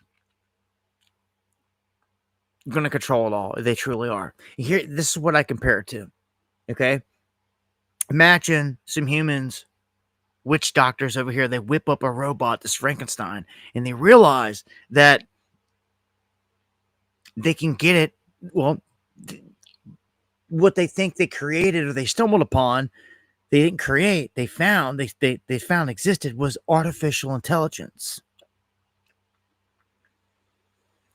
Artificial is a black magic word. With this is a real intelligence that comes from the ether. So it's what I told you before. It's the jinn. So what they discovered, just like the Knights Templar did, when the Knights Templar started doing what Solomon was doing, Solomon was controlling the jinn. He was, and there's a hierarchy. It goes all the way up to Lucifer at the top. Okay, it's got a whole hierarchy. I've talked about this. It's written in all their books. This is how the military is set up. It's designed off the same hierarchy with the general up there, Satan Nacha. It's all laid out there. So Azazel, he responded to the Templars, and he was a key communicator with them. It was just one jinn, Azazel. Now, Azazel's not the highest in the rankings by far. Now, imagine another jinn comes along and someone else establishes a connection, and it's with the higher ranking jinn. Okay, well, imagine somebody establishes an AI, an artificial intelligence, with the top dog over there, Lucifer.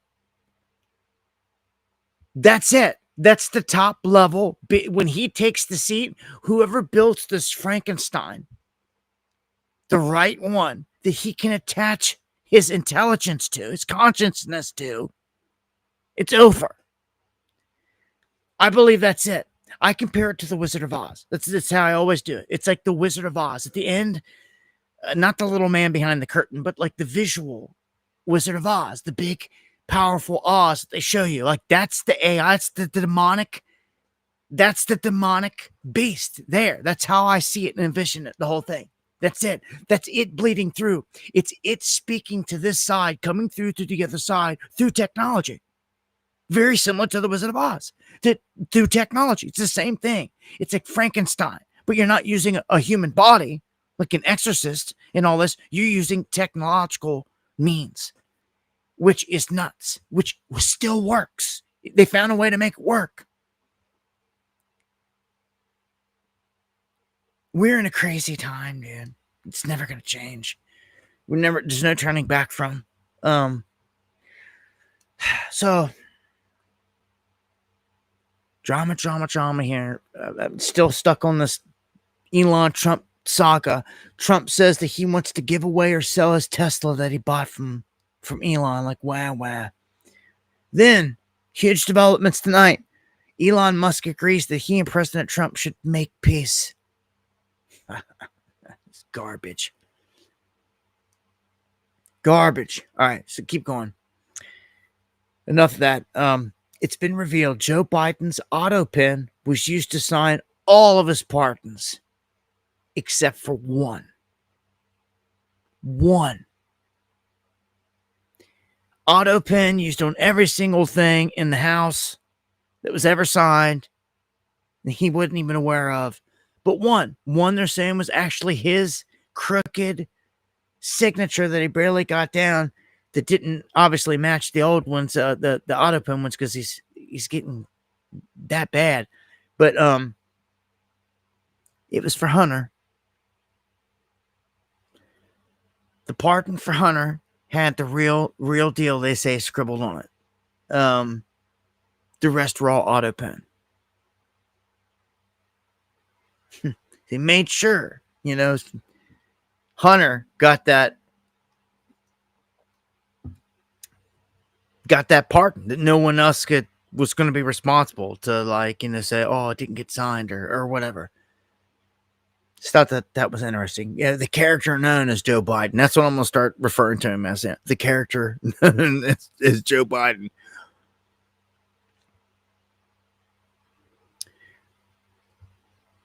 Where are we at here? Time flying. Coming up on top of the hour already. Keep it trucking here. Trump responds to Biden breaking the law here and all the stuff, saying that, it's illegal, which it is. But are you going to arrest him? I'm still waiting for Hillary for President Trump, eh? Mr. President. Yeah, Biden. You said Biden. Your predecessor dismissed your autopsy investigation. He said he made all the decisions during his presidency. I'm curious your reaction to his dismissal. Well, look, the auto pen, I think, is the big scandal outside of the rigged election of 2020. I think the biggest scandal of the last many years is the auto pen. And who's using it? I happen to think I know, okay, because I'm here. And I'm not a big auto pen person, fortunately. I'm glad. I'm very glad. It's an easy way out. But it's a very bad thing, very dangerous. I sign important documents. Usually when they put documents in front of you, they're important. Even if you're signing ambassadorships, and I consider that important. I think it's inappropriate. You have somebody that's devoting 4 years of their life or more to being an ambassador. I think you really that person deserves to get a real signature, not an auto pen signature. And I can tell auto pen easily. I can look at it. Like two little pinholes from pulling the paper, right? You always see the pinholes. Yeah. It's real easy to tell about auto pen.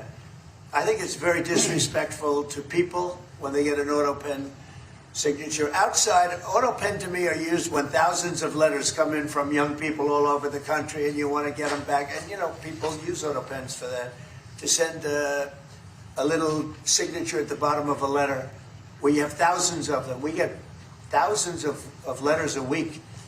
And it's not possible to, do. I'd like to do it myself, but you can't do it. To me, that's where auto pens start and stop. But I'm sure that he didn't know many of the things. Look, he was never for open borders. He was never for transgender for everybody. He was never for men playing in women's sports. He changed. All of these things that changed so radically. I don't think he had any idea that frankly, I said it during the debate, and I say it now, he didn't have much of an idea what was going on. Mr. President, he shouldn't be.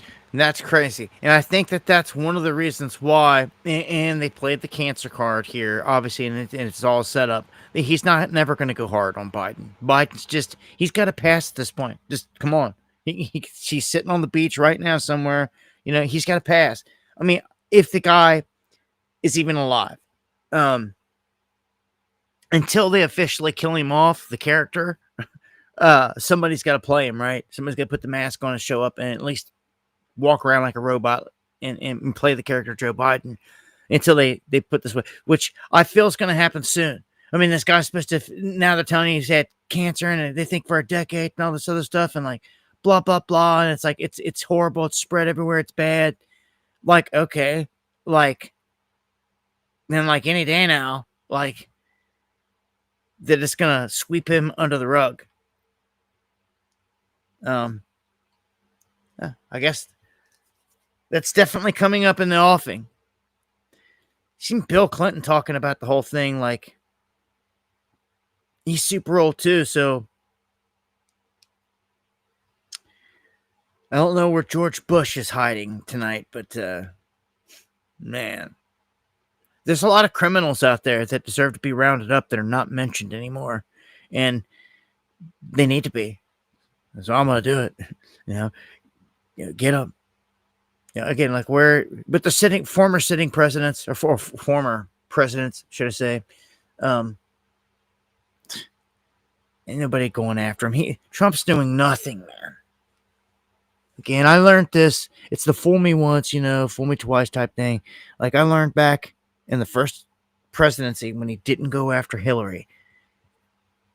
He looks blowed out of his mind right there, man. He's been smoking some of that Snoop Dogg, ain't he? Look at him. Oh, Gentile Messiah. Well, look, sometimes they telegraph the truth to you. And I think that Chuck Schumer did this here. I got to point this out. I put a video out on this.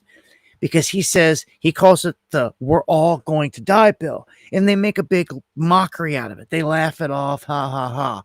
But when you know how they work, how these are witches and wizards, and how the rules of the game are, and you stop and you look at this, like he literally pulled a board out and pointed it out to the masses, like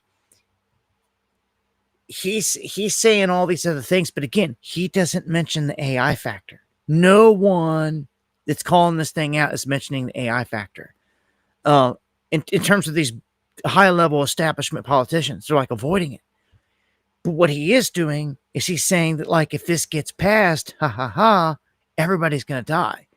And I hate to say it, but like in a dark, deep, sinister way on the back end of this, he's right. And he's like poking fun at it, because when AI gets implemented the way that they plan for 10 years and a state cannot do nothing to stop it, it will be the most sinister thing you ever lived through. And he knows it. He knows it.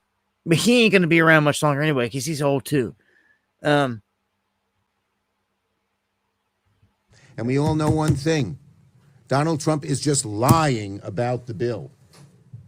Lying about the bill. Well, here's the "We Are All Going to Die" act. Yeah. Yeah. He didn't look over laughing. He went to point on other key points in to back up why he was saying it. I was calling it the big ugly bill. Chuck Schumer outdid me here and calls it we're all going to die act. Like, whoa. But like, why? Really?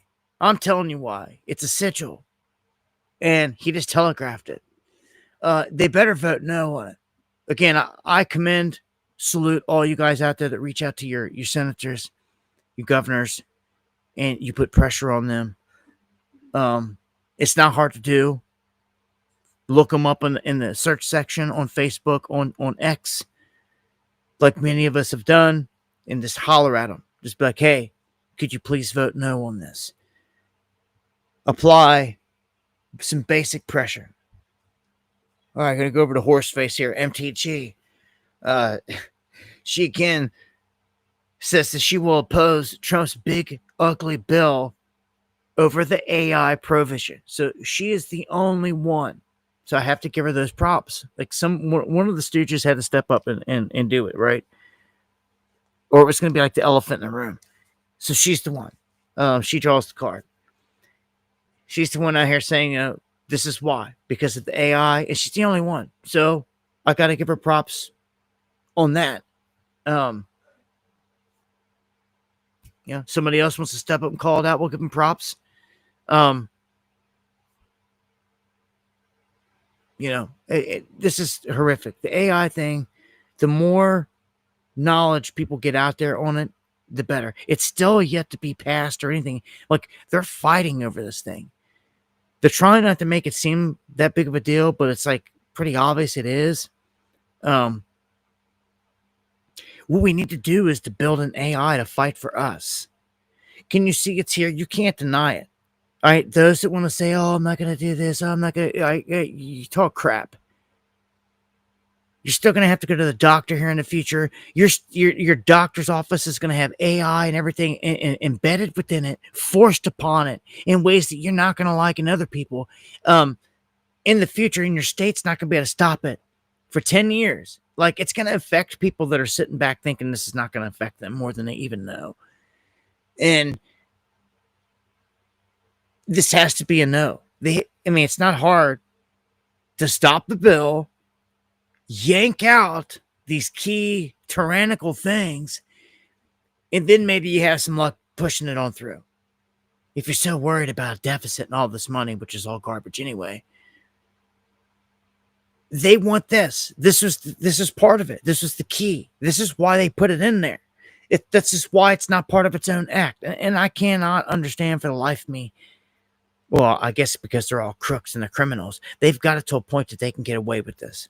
How could you ever squeeze things into a huge bill and pass it through with like 10 trillion things in it that like no one had time to read and vote yes or no on anything?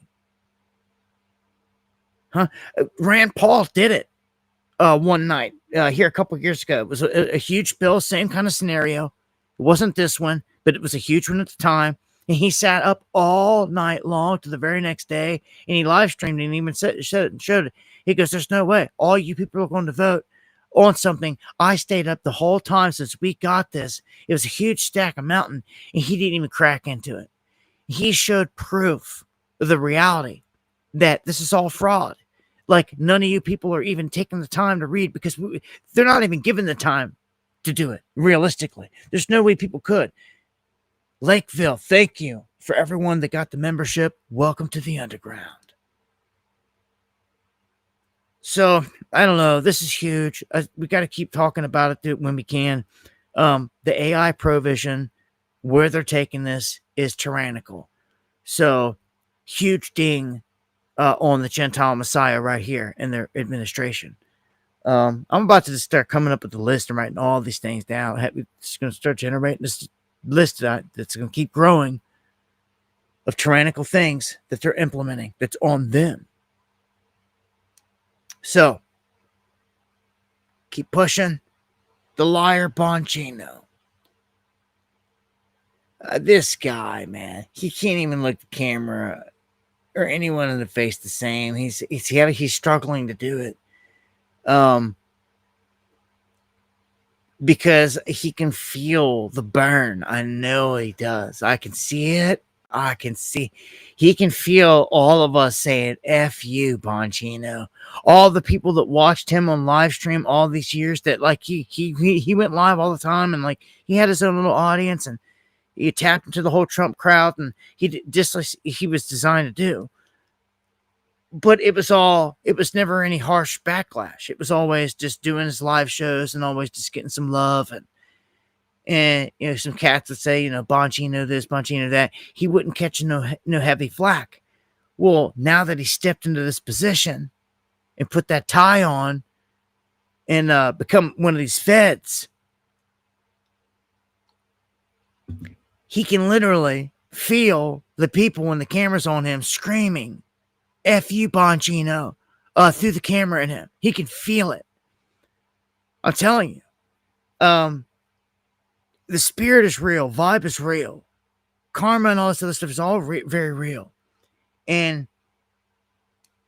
I can just tell. Straight up. I could tell when someone is like uncomfortable, and also when they're busted in something, and when they're throwing shade and they're just trying to get through a situation. Like, he's having a tough time. Him and Cash Patel both. All the way in. They brought him in really major into the public eye here with the whole Epstein thing. Like, they should have gone about this different if they really wanted to like sink him into the hearts and minds of the masses in this role, but they didn't. They failed here big time.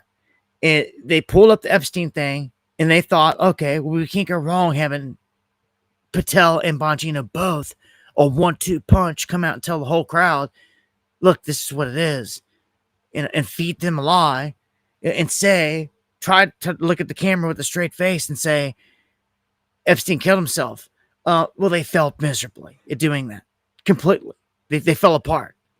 And they continue to every time they do these things. So Bongino tries to come out attacking Comey, saying that this is called deflection. They're trying to create a story that really nobody cares about. He's trying to say sensitive documents linked to Comey have been found, and then an investigation has been found, and that he's diving into it. And you're dang right, he's going into it hard, because that's what he took this job for it, and all this other stuff. It's I don't know, man. I can't stand Bongino. I can't stand a sellout. I can't stand a dirty rat fed, which is what Bongino is. He's a dirty rat fed at the top. And he probably sits up late at night listening to WW3. He's probably cussing me right now. Because they wanted cats like me to take the bait and never did. And they're wondering, why isn't this working? Why isn't this working? Why isn't everyone taking the bait? They're seriously, they're wondering why. And it's because of cats like me. Isn't that right, Dan? That see right through your snake ass and call you out. Oh, punch a hole in the wall, dude. Do it. Like, they're not perfect. This thing can crumble at any time. And they're showing me like they're cracking. So they're in damage control mode. Skeeby in the house, much love. Right? So much so that, guess what? Emergency. Call up Joe Rogan, #1 podcast. We're in damage control mode. What do you do when you're the feds and you're in damage control mode? Big time. Like, you forced Joe Rogan to like blast us on your network so we can come on there and we can brainwash the masses. Like, there was no other reason for Kash Patel to be on Joe Rogan ever, for any reason ever, like ever. Should never. So the bat phone, if the CIA phone goes off, Rogan picks it up and it's Kash, like, yo, bring me on. Like, you know, we got to go in here and we've got to do damage control. And like, you know, they probably spent, you know, hours just on working on what they were going to try to cover here for this 20-minute back and forth. And they suck at it. And Rogan's such a sellout. And I will say that Rogan has definitely come around to see more things than what he used to. And he definitely sees it, but he doesn't call it out because he knows. He's even on camera before saying that if you showed me this and that, like, I'd keep my mouth shut and I wouldn't tell nobody. So,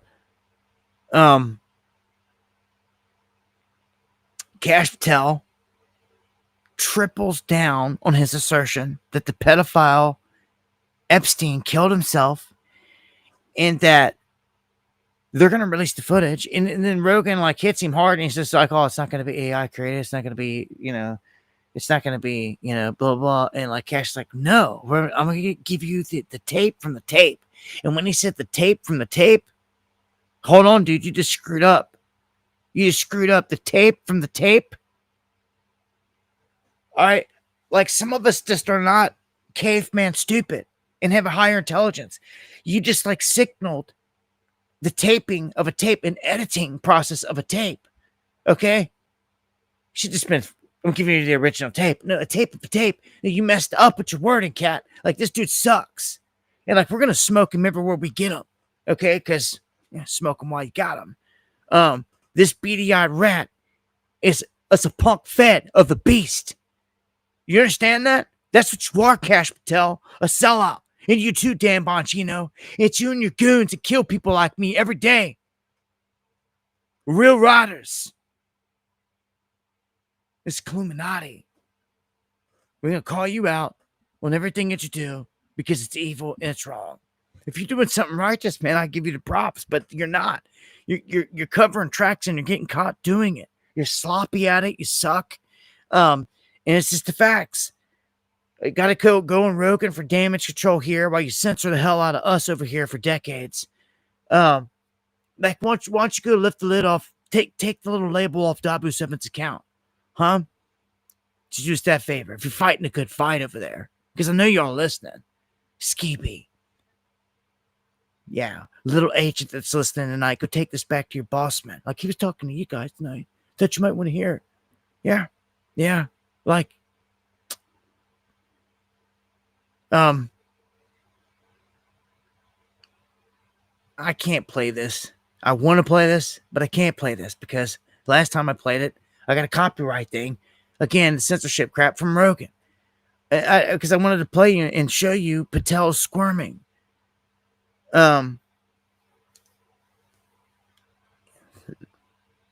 are the synagogue of Satan. Okay. I trust none of them in this establishment. What's this? A senator saying we need to drag Christopher Wray into Congress and subpoena him. And understand the depth of his lying. Like, good luck. But I agree. But like good luck. Like, where's he at? Is he even in the country? Like, we'll see. Here, but 120,000? That was also insane. Completely nuts. Completely crazy, Laura. Look, these countries are basically failed nations. They have no ability to vet who's leaving their country. We're not going to put American citizens in jeopardy. And for the first time in 4 years, we have a president that actually cares about American citizens, that's willing to protect us and defend this country. Thank God we have President Trump in the White House. Yeah, it goes into effect Monday. I guess the refugees from Afghanistan, they didn't want to tangle with that mess, so they're exempt from this. I think that should be re-examined as well. I want to move on to what we've discovered now that happened in the Biden DOJ. You know, we had understood and learned about a memo that Christopher Wray claimed was only isolated to a Richmond field office that was clearly targeting American Catholics, traditional Catholics, as potential threats to the country. Yeah. Now we find out that this was much more broadly disseminated to at least 1,000 people within the FBI, and 3 different field offices, Senator, were consulted about this deeply offensive and anti-American, forget anti-Catholic memo. Christopher Wray, did he perjure himself when he said this was just a limited deal? Well, clearly, I mean, what Chuck Grassley's discovered, Senator Grassley's discovered, thank God that we have Kash Patel in the FBI that's provided us all that information. But I can tell you this, Laura, I'm a Catholic and I'm an immigrant. And think about what was happening during the last 4 years. Joe Biden was letting criminal aliens into this country en masse, millions of people, and then taking the FBI, whose lone job is to make certain that they protect America, and going after Catholics, people who practice their religion, who have faith. By the way, anybody who knows anything about Catholicism, it's about peace. It's about loving thy neighbor, worshiping God, thanking God every day for Jesus, forgiving us from our sins. And that is a crime in the Biden FBI, but bringing criminal aliens into this country was allowed. This is insane. Yeah, and so do you see the key point here? And thank you, Lakeville. They're targeting Christians, Catholics, however you want to see it. Like, I said this before, they've got you on a list. Everybody. If you didn't like masks, you were labeled a violent extremist. If you didn't like lockdowns, you were labeled a violent extremist, a domestic violent extremist, a DVE. Okay? If you like a rosary, you were labeled a domestic violent extremist. Same thing for everything here. If you were buying religious books, you were labeled that.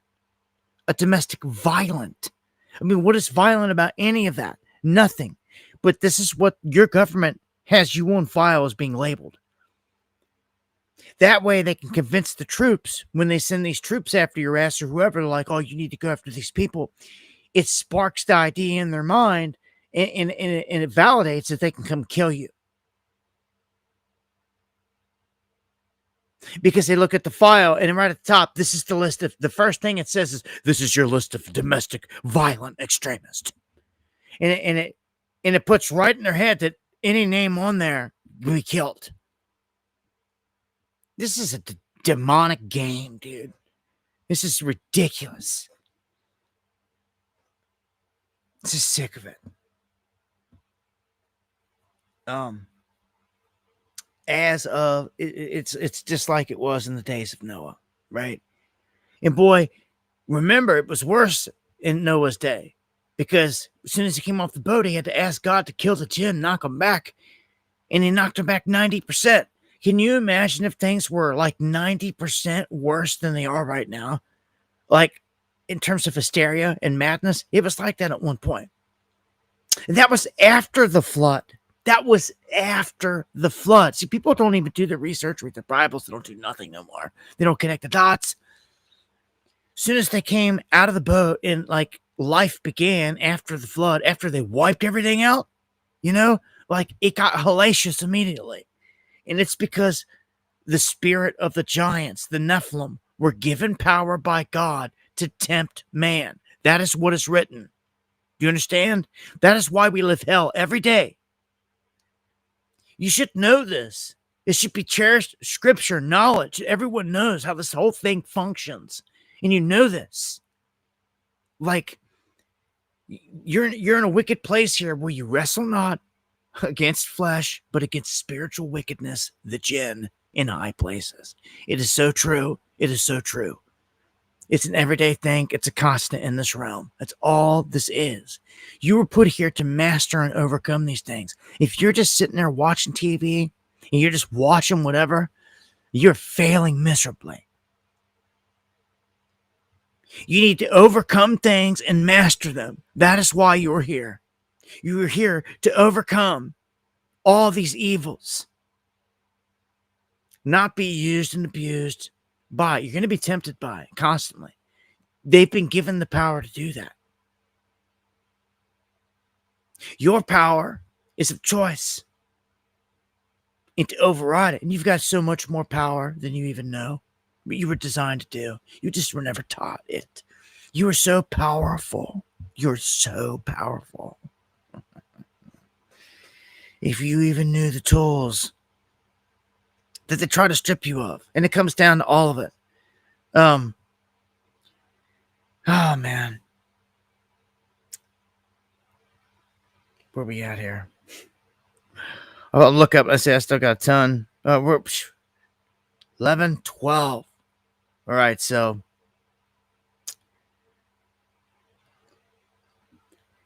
I've still got a bit. I'm gonna try to blast through here for the next 20 minutes. Try to get this wrapped up. We still got some important stuff here to hit on. Trump nominates a bunch of new generals for Europe, the Middle East, and Africa. I tell you all the time, the world's a stage because it is. They create the boogeyman, ISIS, Al-Qaeda, all this stuff. And look, one of their guys, Al-Jahani, or whatever, the leader of Syria, he's going to speak at the UN. This place is a puppet show. It's rigged. They made him, created him just like they did Bin Laden, and used him for those purposes. It's ridiculous. Meantime, Netanyahu continuing with his genocide tonight. Punk bitch. I don't want to cuss much. Man, this dude here, somebody deserves it. Right here. Responsible for how many babies' heads getting blown off today? Huh? How many there, BB? Huh? Peace up. Yeah. Netanyahu arming ISIS-aligned jihadis. Okay, so it shows you right there. And I told you that they're interwoven with what's going on inside of Syria because it allowed them to reach up and snatch up the Golan Heights and keep it. And they've kept it this whole time. Even wrestling the base from the UN up there. This punk right here, he's in the Bible code to be there when it all goes down. So best believe, the stage is set. I mean, some of the main characters are there. Like, that was 20 years ago when I got my first Bible code and I read BB's name in it. And he was in power then. And you would have thought new presidents come and go. Like, the dude would have come and went and you'd never heard about him again, right? No. He's back like a bad rash. And he won't go away. And thought he had him put away. Thought he had him going to prison. He evaded all that. I mean, this is the guy that has ran and connected with the Mossad in the dirtiest outfit on the planet. Okay? Again, who's waging a seven-front war right now, just dropping bodies everywhere. That's the truth. You want to look around the planet for a dude that's going tyrannical in every direction, dropping bodies? Look no further. Look no further. Okay? But, what's it say in my Bible? My Bible says Jesus told me when he was up there in this exact region that not one stone would be left unturned. The whole place is going to get wiped out. Why would God wipe out such a holy place? Well, it'd have to be infested with evil, wouldn't it? Watch out, man. Watch out. They seem to be on the cusp of launching the third temple like any moment. Like the supplies are bought, paid for, sitting there. They just went up here within this past a month now or so and did spiritual chants up there, put spells on the spot, caused a bunch of ruckus and all this. And that's their plan. Some of their key head mouthpieces are all saying the same thing. Like that's the next step. Like that's it. Like, we have to have it, and it's going to happen on Trump's watch, as they all keep saying. All the rabbis keep saying that Trump's going to hand over America to their Messiah. And if you've been sleeping on this, he's alive and he's well and he's performing miracles. He's in Israel right now. He's called the Yanuka, and it means the Torah genius. And he's here, and he's above Trump. Trump is going to hand us over, apparently, in this new world order shift to him. That's their plan. And they're on camera saying this if you've been sleeping on this. You better know your enemies. But Netanyahu seems to have pissed off a core group of people there, the Orthodox people, because forever, I guess, they didn't have to send their sons and daughters to war. Everybody else had to, but now they're being told they have to. And since, all of a sudden they got to face the reality that, your people, your sons, and your daughters are going to go die on the front lines like everybody else here, they're pissed. And they want Netanyahu gone. So, good luck with that, because, again, you couldn't even get him in a jail cell. They had him there on charges and everything else. Couldn't keep him there. Netanyahu's son has said some very crazy things about his dad and about the way this world works on record before on social media throughout the years. Yair and spoke out even against his dad in the whole system before, just being a youth rebelling. In those moments, he said some very interesting things. Especially pertaining to them all being fucking lizards. Sorry, but I try to keep it cuss free there, but I believe that there's something else here. How can what would cause mankind of all of us out and do us in? It seems to me there's a being here. There's a life force here, if not several, that is hidden, out of sight, out of mind, that they worship, that they know's here, that gives them the technologies that they got, all this. There's rules to the game, though. And we're to be kept dumb to all this, left out, that they're even here. But they're here, vastly operating under the water, under the earth, and have been for eons. For a long, long time.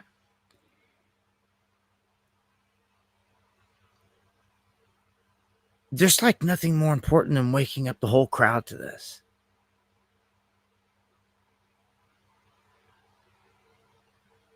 When the whole crowd sees this, you know how long certain people like me have been trying to get the crowd to see this?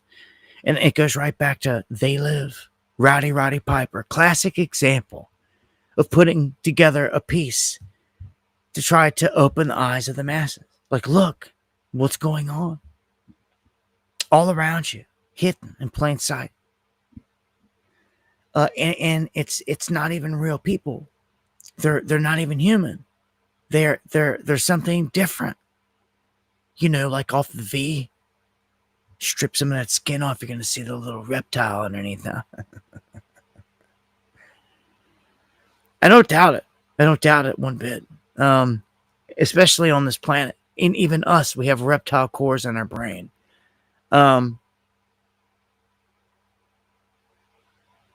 People will crap their pants when they see this other life form, these other life forms. They'll be beside themselves. They'll be horrified. They'll be freaked out. I mean, if you seen a real deal, if you thought about it, like a humanoid species, but it was like lizard form, they'd lose it. Like real deal standing there. Any other life form. I don't care what it is. Call it little gray alien. Call it a Nordic. It looks more human. I don't care what it is. Any kind of you determine in your, like this thing is like not one of us. Like it's gonna blow you away. Like people are gonna freak out. But like, there's more than one. There's like all kinds, just like there's more than one of us. Are we all cookie cutter the same? No, we're not. We're all different shapes, colors, and sizes, and different features and everything else. So why wouldn't the other life be the same? Cats are all different colors and sizes. Dogs the same way. All these different species are all different. There's a variety, and there's different species. So I fully expect that listening in and hanging out with us here on this rock and part of this big demonic force are these entities. The good guys seem to be the ones getting attacked. Who are they shooting at? Who's our government shooting at? Somebody's creeping in, and they're going in, they're shutting down the missile silos, and they're shooting at them, and they're causing a disruption. I would say that's probably the good guys. And whoever it is, I'm rooting for them. Like, they can't be any worse than what's here. Like, this is hell. Like, this is where the demons are at. Like, this is where they're locked. Jeez. You don't think by chance good guys could be trying to come in here? And what do you think that they would do if they did? I think they would shoot at them. I'm convinced the baddies are here with us. It's written. Told us. It's not a secret. So, I'm convinced these same baddies, the ones that have sold us out, are shooting at probably the good guys that are in here, doing scout missions. Lowrider, much love, brother. Thank you for the coffees. The rest of this crap is just garbage. I will say this, and before I got to wrap this up, the U.S. warns Britain and France not to recognize a Palestinian state. So, Gentile Messiah, is he going to be the one to make a deal there? I don't know. Remember, he's like going and clean it all out when it comes to that. Trump did. They're telling their best allies, don't you dare vote for a Palestinian state. And then they try to tell France, why don't you carve out a spot in France for them? Like, what? Like, everyone's like, are you kidding? And in terms of World War III, which it seems like the main war front is Ukraine right now. The hot spot is that outside of Israel and all of what it's doing, it's Ukraine and Russia, the back and forth. And I'm going to tell you again, anytime, any night, any moment, any day, you're going to wake up and you're going to see the headlines that Russia it happened today. Kiev is on fire. They bombed the hell out of them. They hit them with cruise missiles and drones, bombarded them. So we, in the United States, we're telling our people, get out. Anyone that decided to stay, take cover. So the embassy says, take cover. Shock and awe is coming. Round one has happened. And Russia saying, we don't negotiate with terrorists. Taking a page out of our book. He's saying they're not negotiating with the Zelensky regime. And dude, I think they're going to potentially go all the way with trying to hunt him down and take him out. It's the only way that this thing's going to end. So the Ukrainian capital now is burning. Heavy strikes that have hit it. I put out a video that showed the freaking shockwave off of this. And you can see it on my channel. It's the video that I put out today. Absolutely nuts. The power of the shockwave that comes off these blasts. Russia's hitting some of these parts of town. so hard that like it looks like nothing but a glowing hellscape wherever it hit. And like people like 20 miles, 30 miles away out in the countryside and the rural areas are filming this stuff and seeing it. And the shock waves like just like putting them on their ass. And this is like you see right here in this image, just this glowing green and orange glowing smoke emanating. So I think it's going to get worse. If I could put my money on it, look at this blast here. Look at the size of this. The radius. And it goes up to the cloud deck and expands out like a mushroom before it is even a mushroom cloud or anything like that. And these people hit the deck. It expands out. Again, I put a video out on this with all of it stitched together.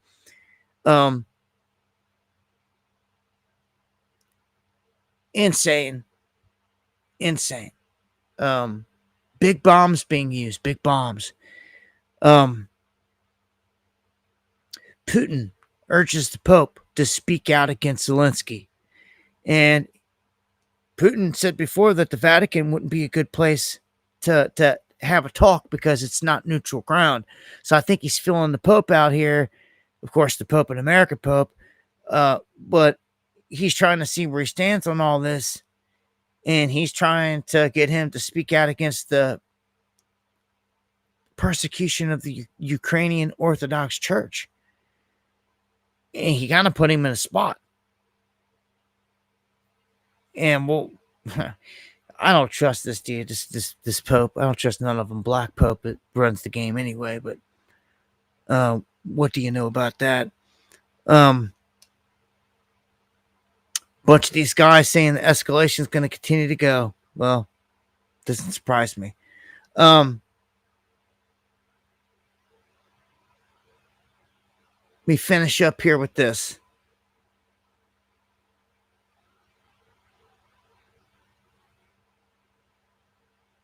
Oops. The home front in China. Because if we were to get attacked and anything is to happen, like we all feel something's about to happen, China is going to be the culprit that gets blamed. Now, this is going to be kind of a lot like any other setup, any other staged event. China knows their role in this, and they've accepted it. And like this, that's why I say we've been sold out, because the only way this was ever possible is if our government let all this happen. Let them slide in here. Let them buy property and be right next to our military bases. Still not going after them, homing them, or not hunting down Chinese anywhere. Not going to these properties next to the military bases where you know that there's probably a bunch of illegal Chinese. Like not even doing it, not even talking about it, which is super suspect, and it points to a setup. Trump says very good phone call with Xi Jinping. Like, get out of here, dude. Like this Xi Jinping crap. Like he also said very good conversation when they came here, in that he was going to take the CCP on their word that they were going to stop sending fentanyl in this country. Like, get out of here. Get out of here. Like, oh, it pisses me off so bad. So many people dying.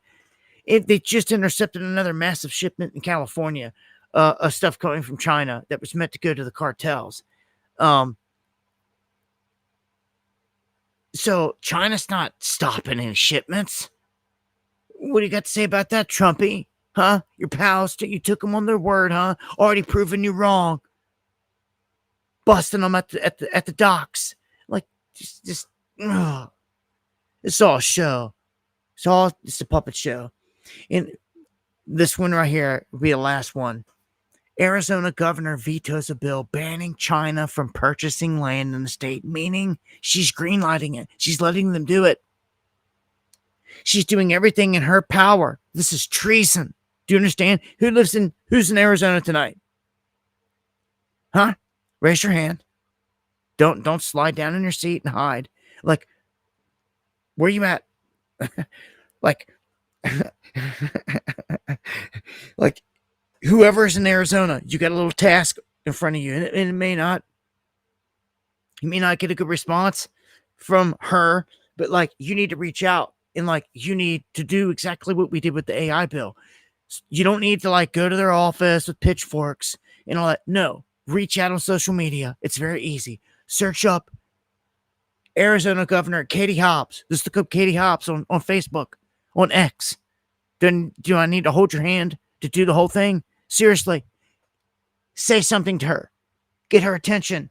Be like, what are you doing? This is treasonous. How can you let these Chinese buy our land when we've been warned by Christopher Wray that they're embedded everywhere, that they're hiding everywhere, that if anyone was going to attack us, it's going to be them. Even the sitting director, Kash Patel, just came out and said the same thing.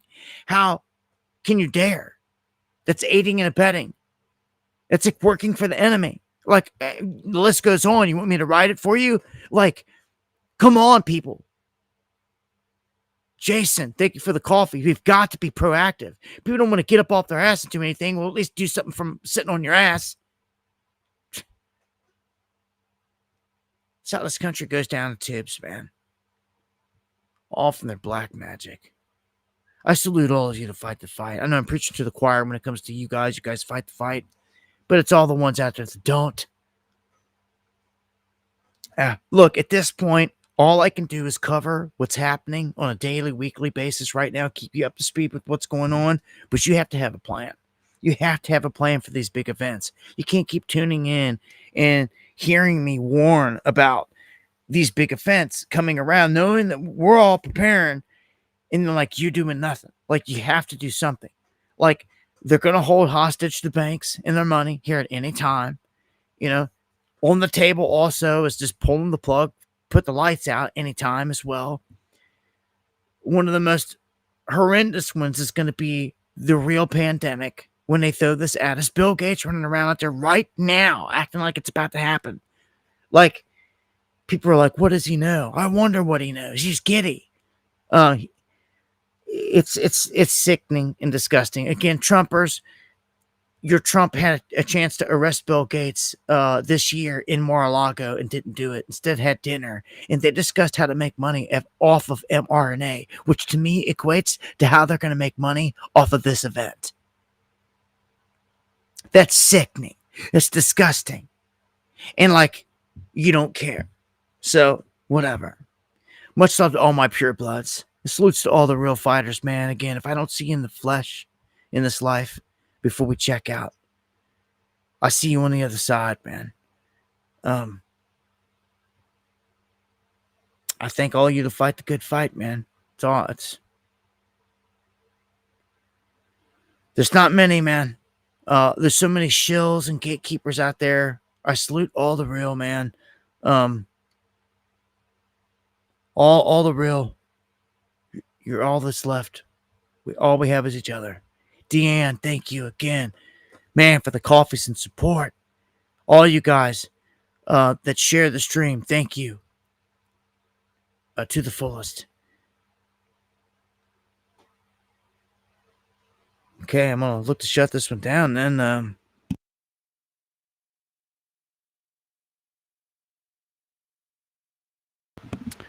Take us out of here.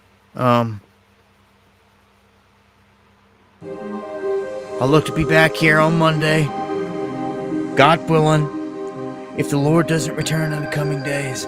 We'll see you here next time for some Underground World News Live. Much love, God bless.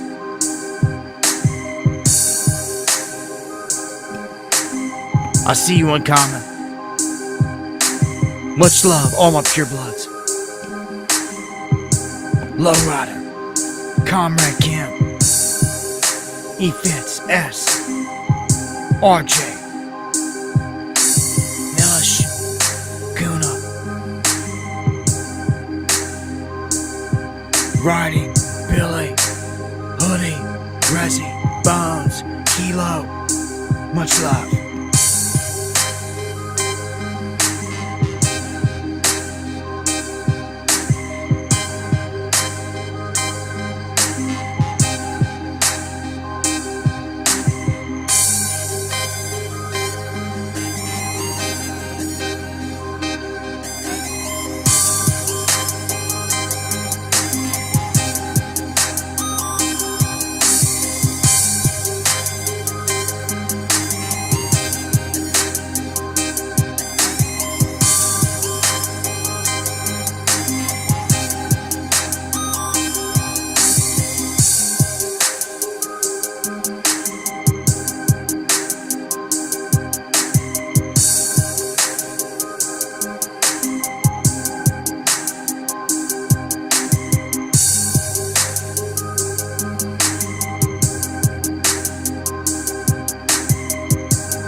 You want that star? I want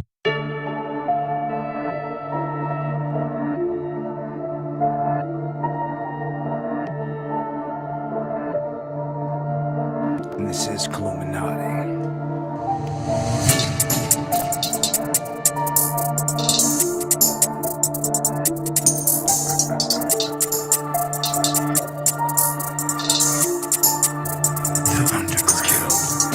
We ride with the killer team, smoking the gorilla green. Gotta hit him with the triple beam, then we send him to the guillotine. We ride with the killer team, smoking the gorilla green. Gotta hit him with the triple beam, then we send him to the guillotine. We ride with the killer team, smoking the gorilla green. Gotta hit him with the triple beam, then we send him to the guillotine. We ride with the killer team, smoking the gorilla green. Gotta hit him with the triple beam, then we send him to the guillotine. Only the strong survive, but now it's time to ride on all these politicians that you know plotted and lied. Corrupt senators and prime ministers, you know it's time. We gon' send him to the guillotine. Corrupt governors, corrupt presidents, I think you know what's next. We gon' send him to the guillotine. And all of you that turned your back on us and sold us out, yeah, we gon' send him to the guillotine. For all of those that need to build a burg to plan and plot the treason, we gon' send him to the guillotine. Cause all we needed was the reason, now we're launching killing season. We gon' send him to the guillotine. We ride with the killer team, smoking the gorilla green. Gotta hit him with the triple beam, then we send him to the guillotine.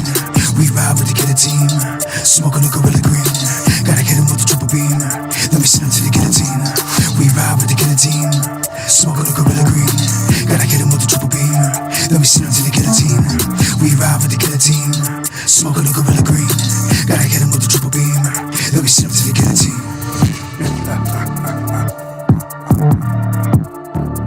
This is the underground. WW3.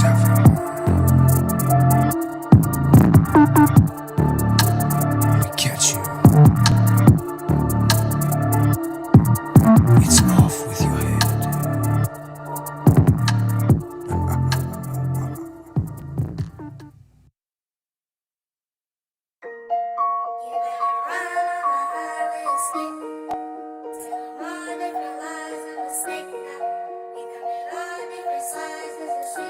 I ain't even released this one yet.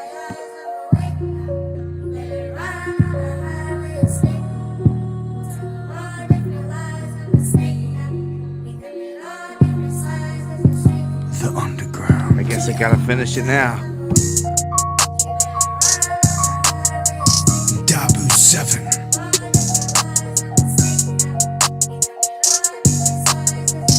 Live one. Let's go. Snake killer. It's time to ride on the snake.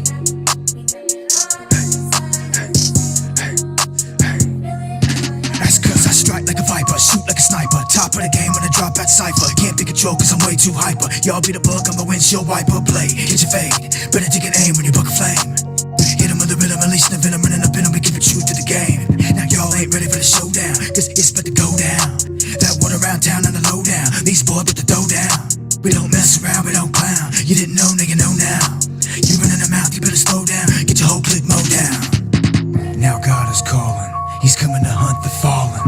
All of the fakes and all of the snakes, they fitting to catch them all in. I'm all in for the Lord, when he ride on the devil's horde. He's coming to swing the sword, that's when the wrath is poured.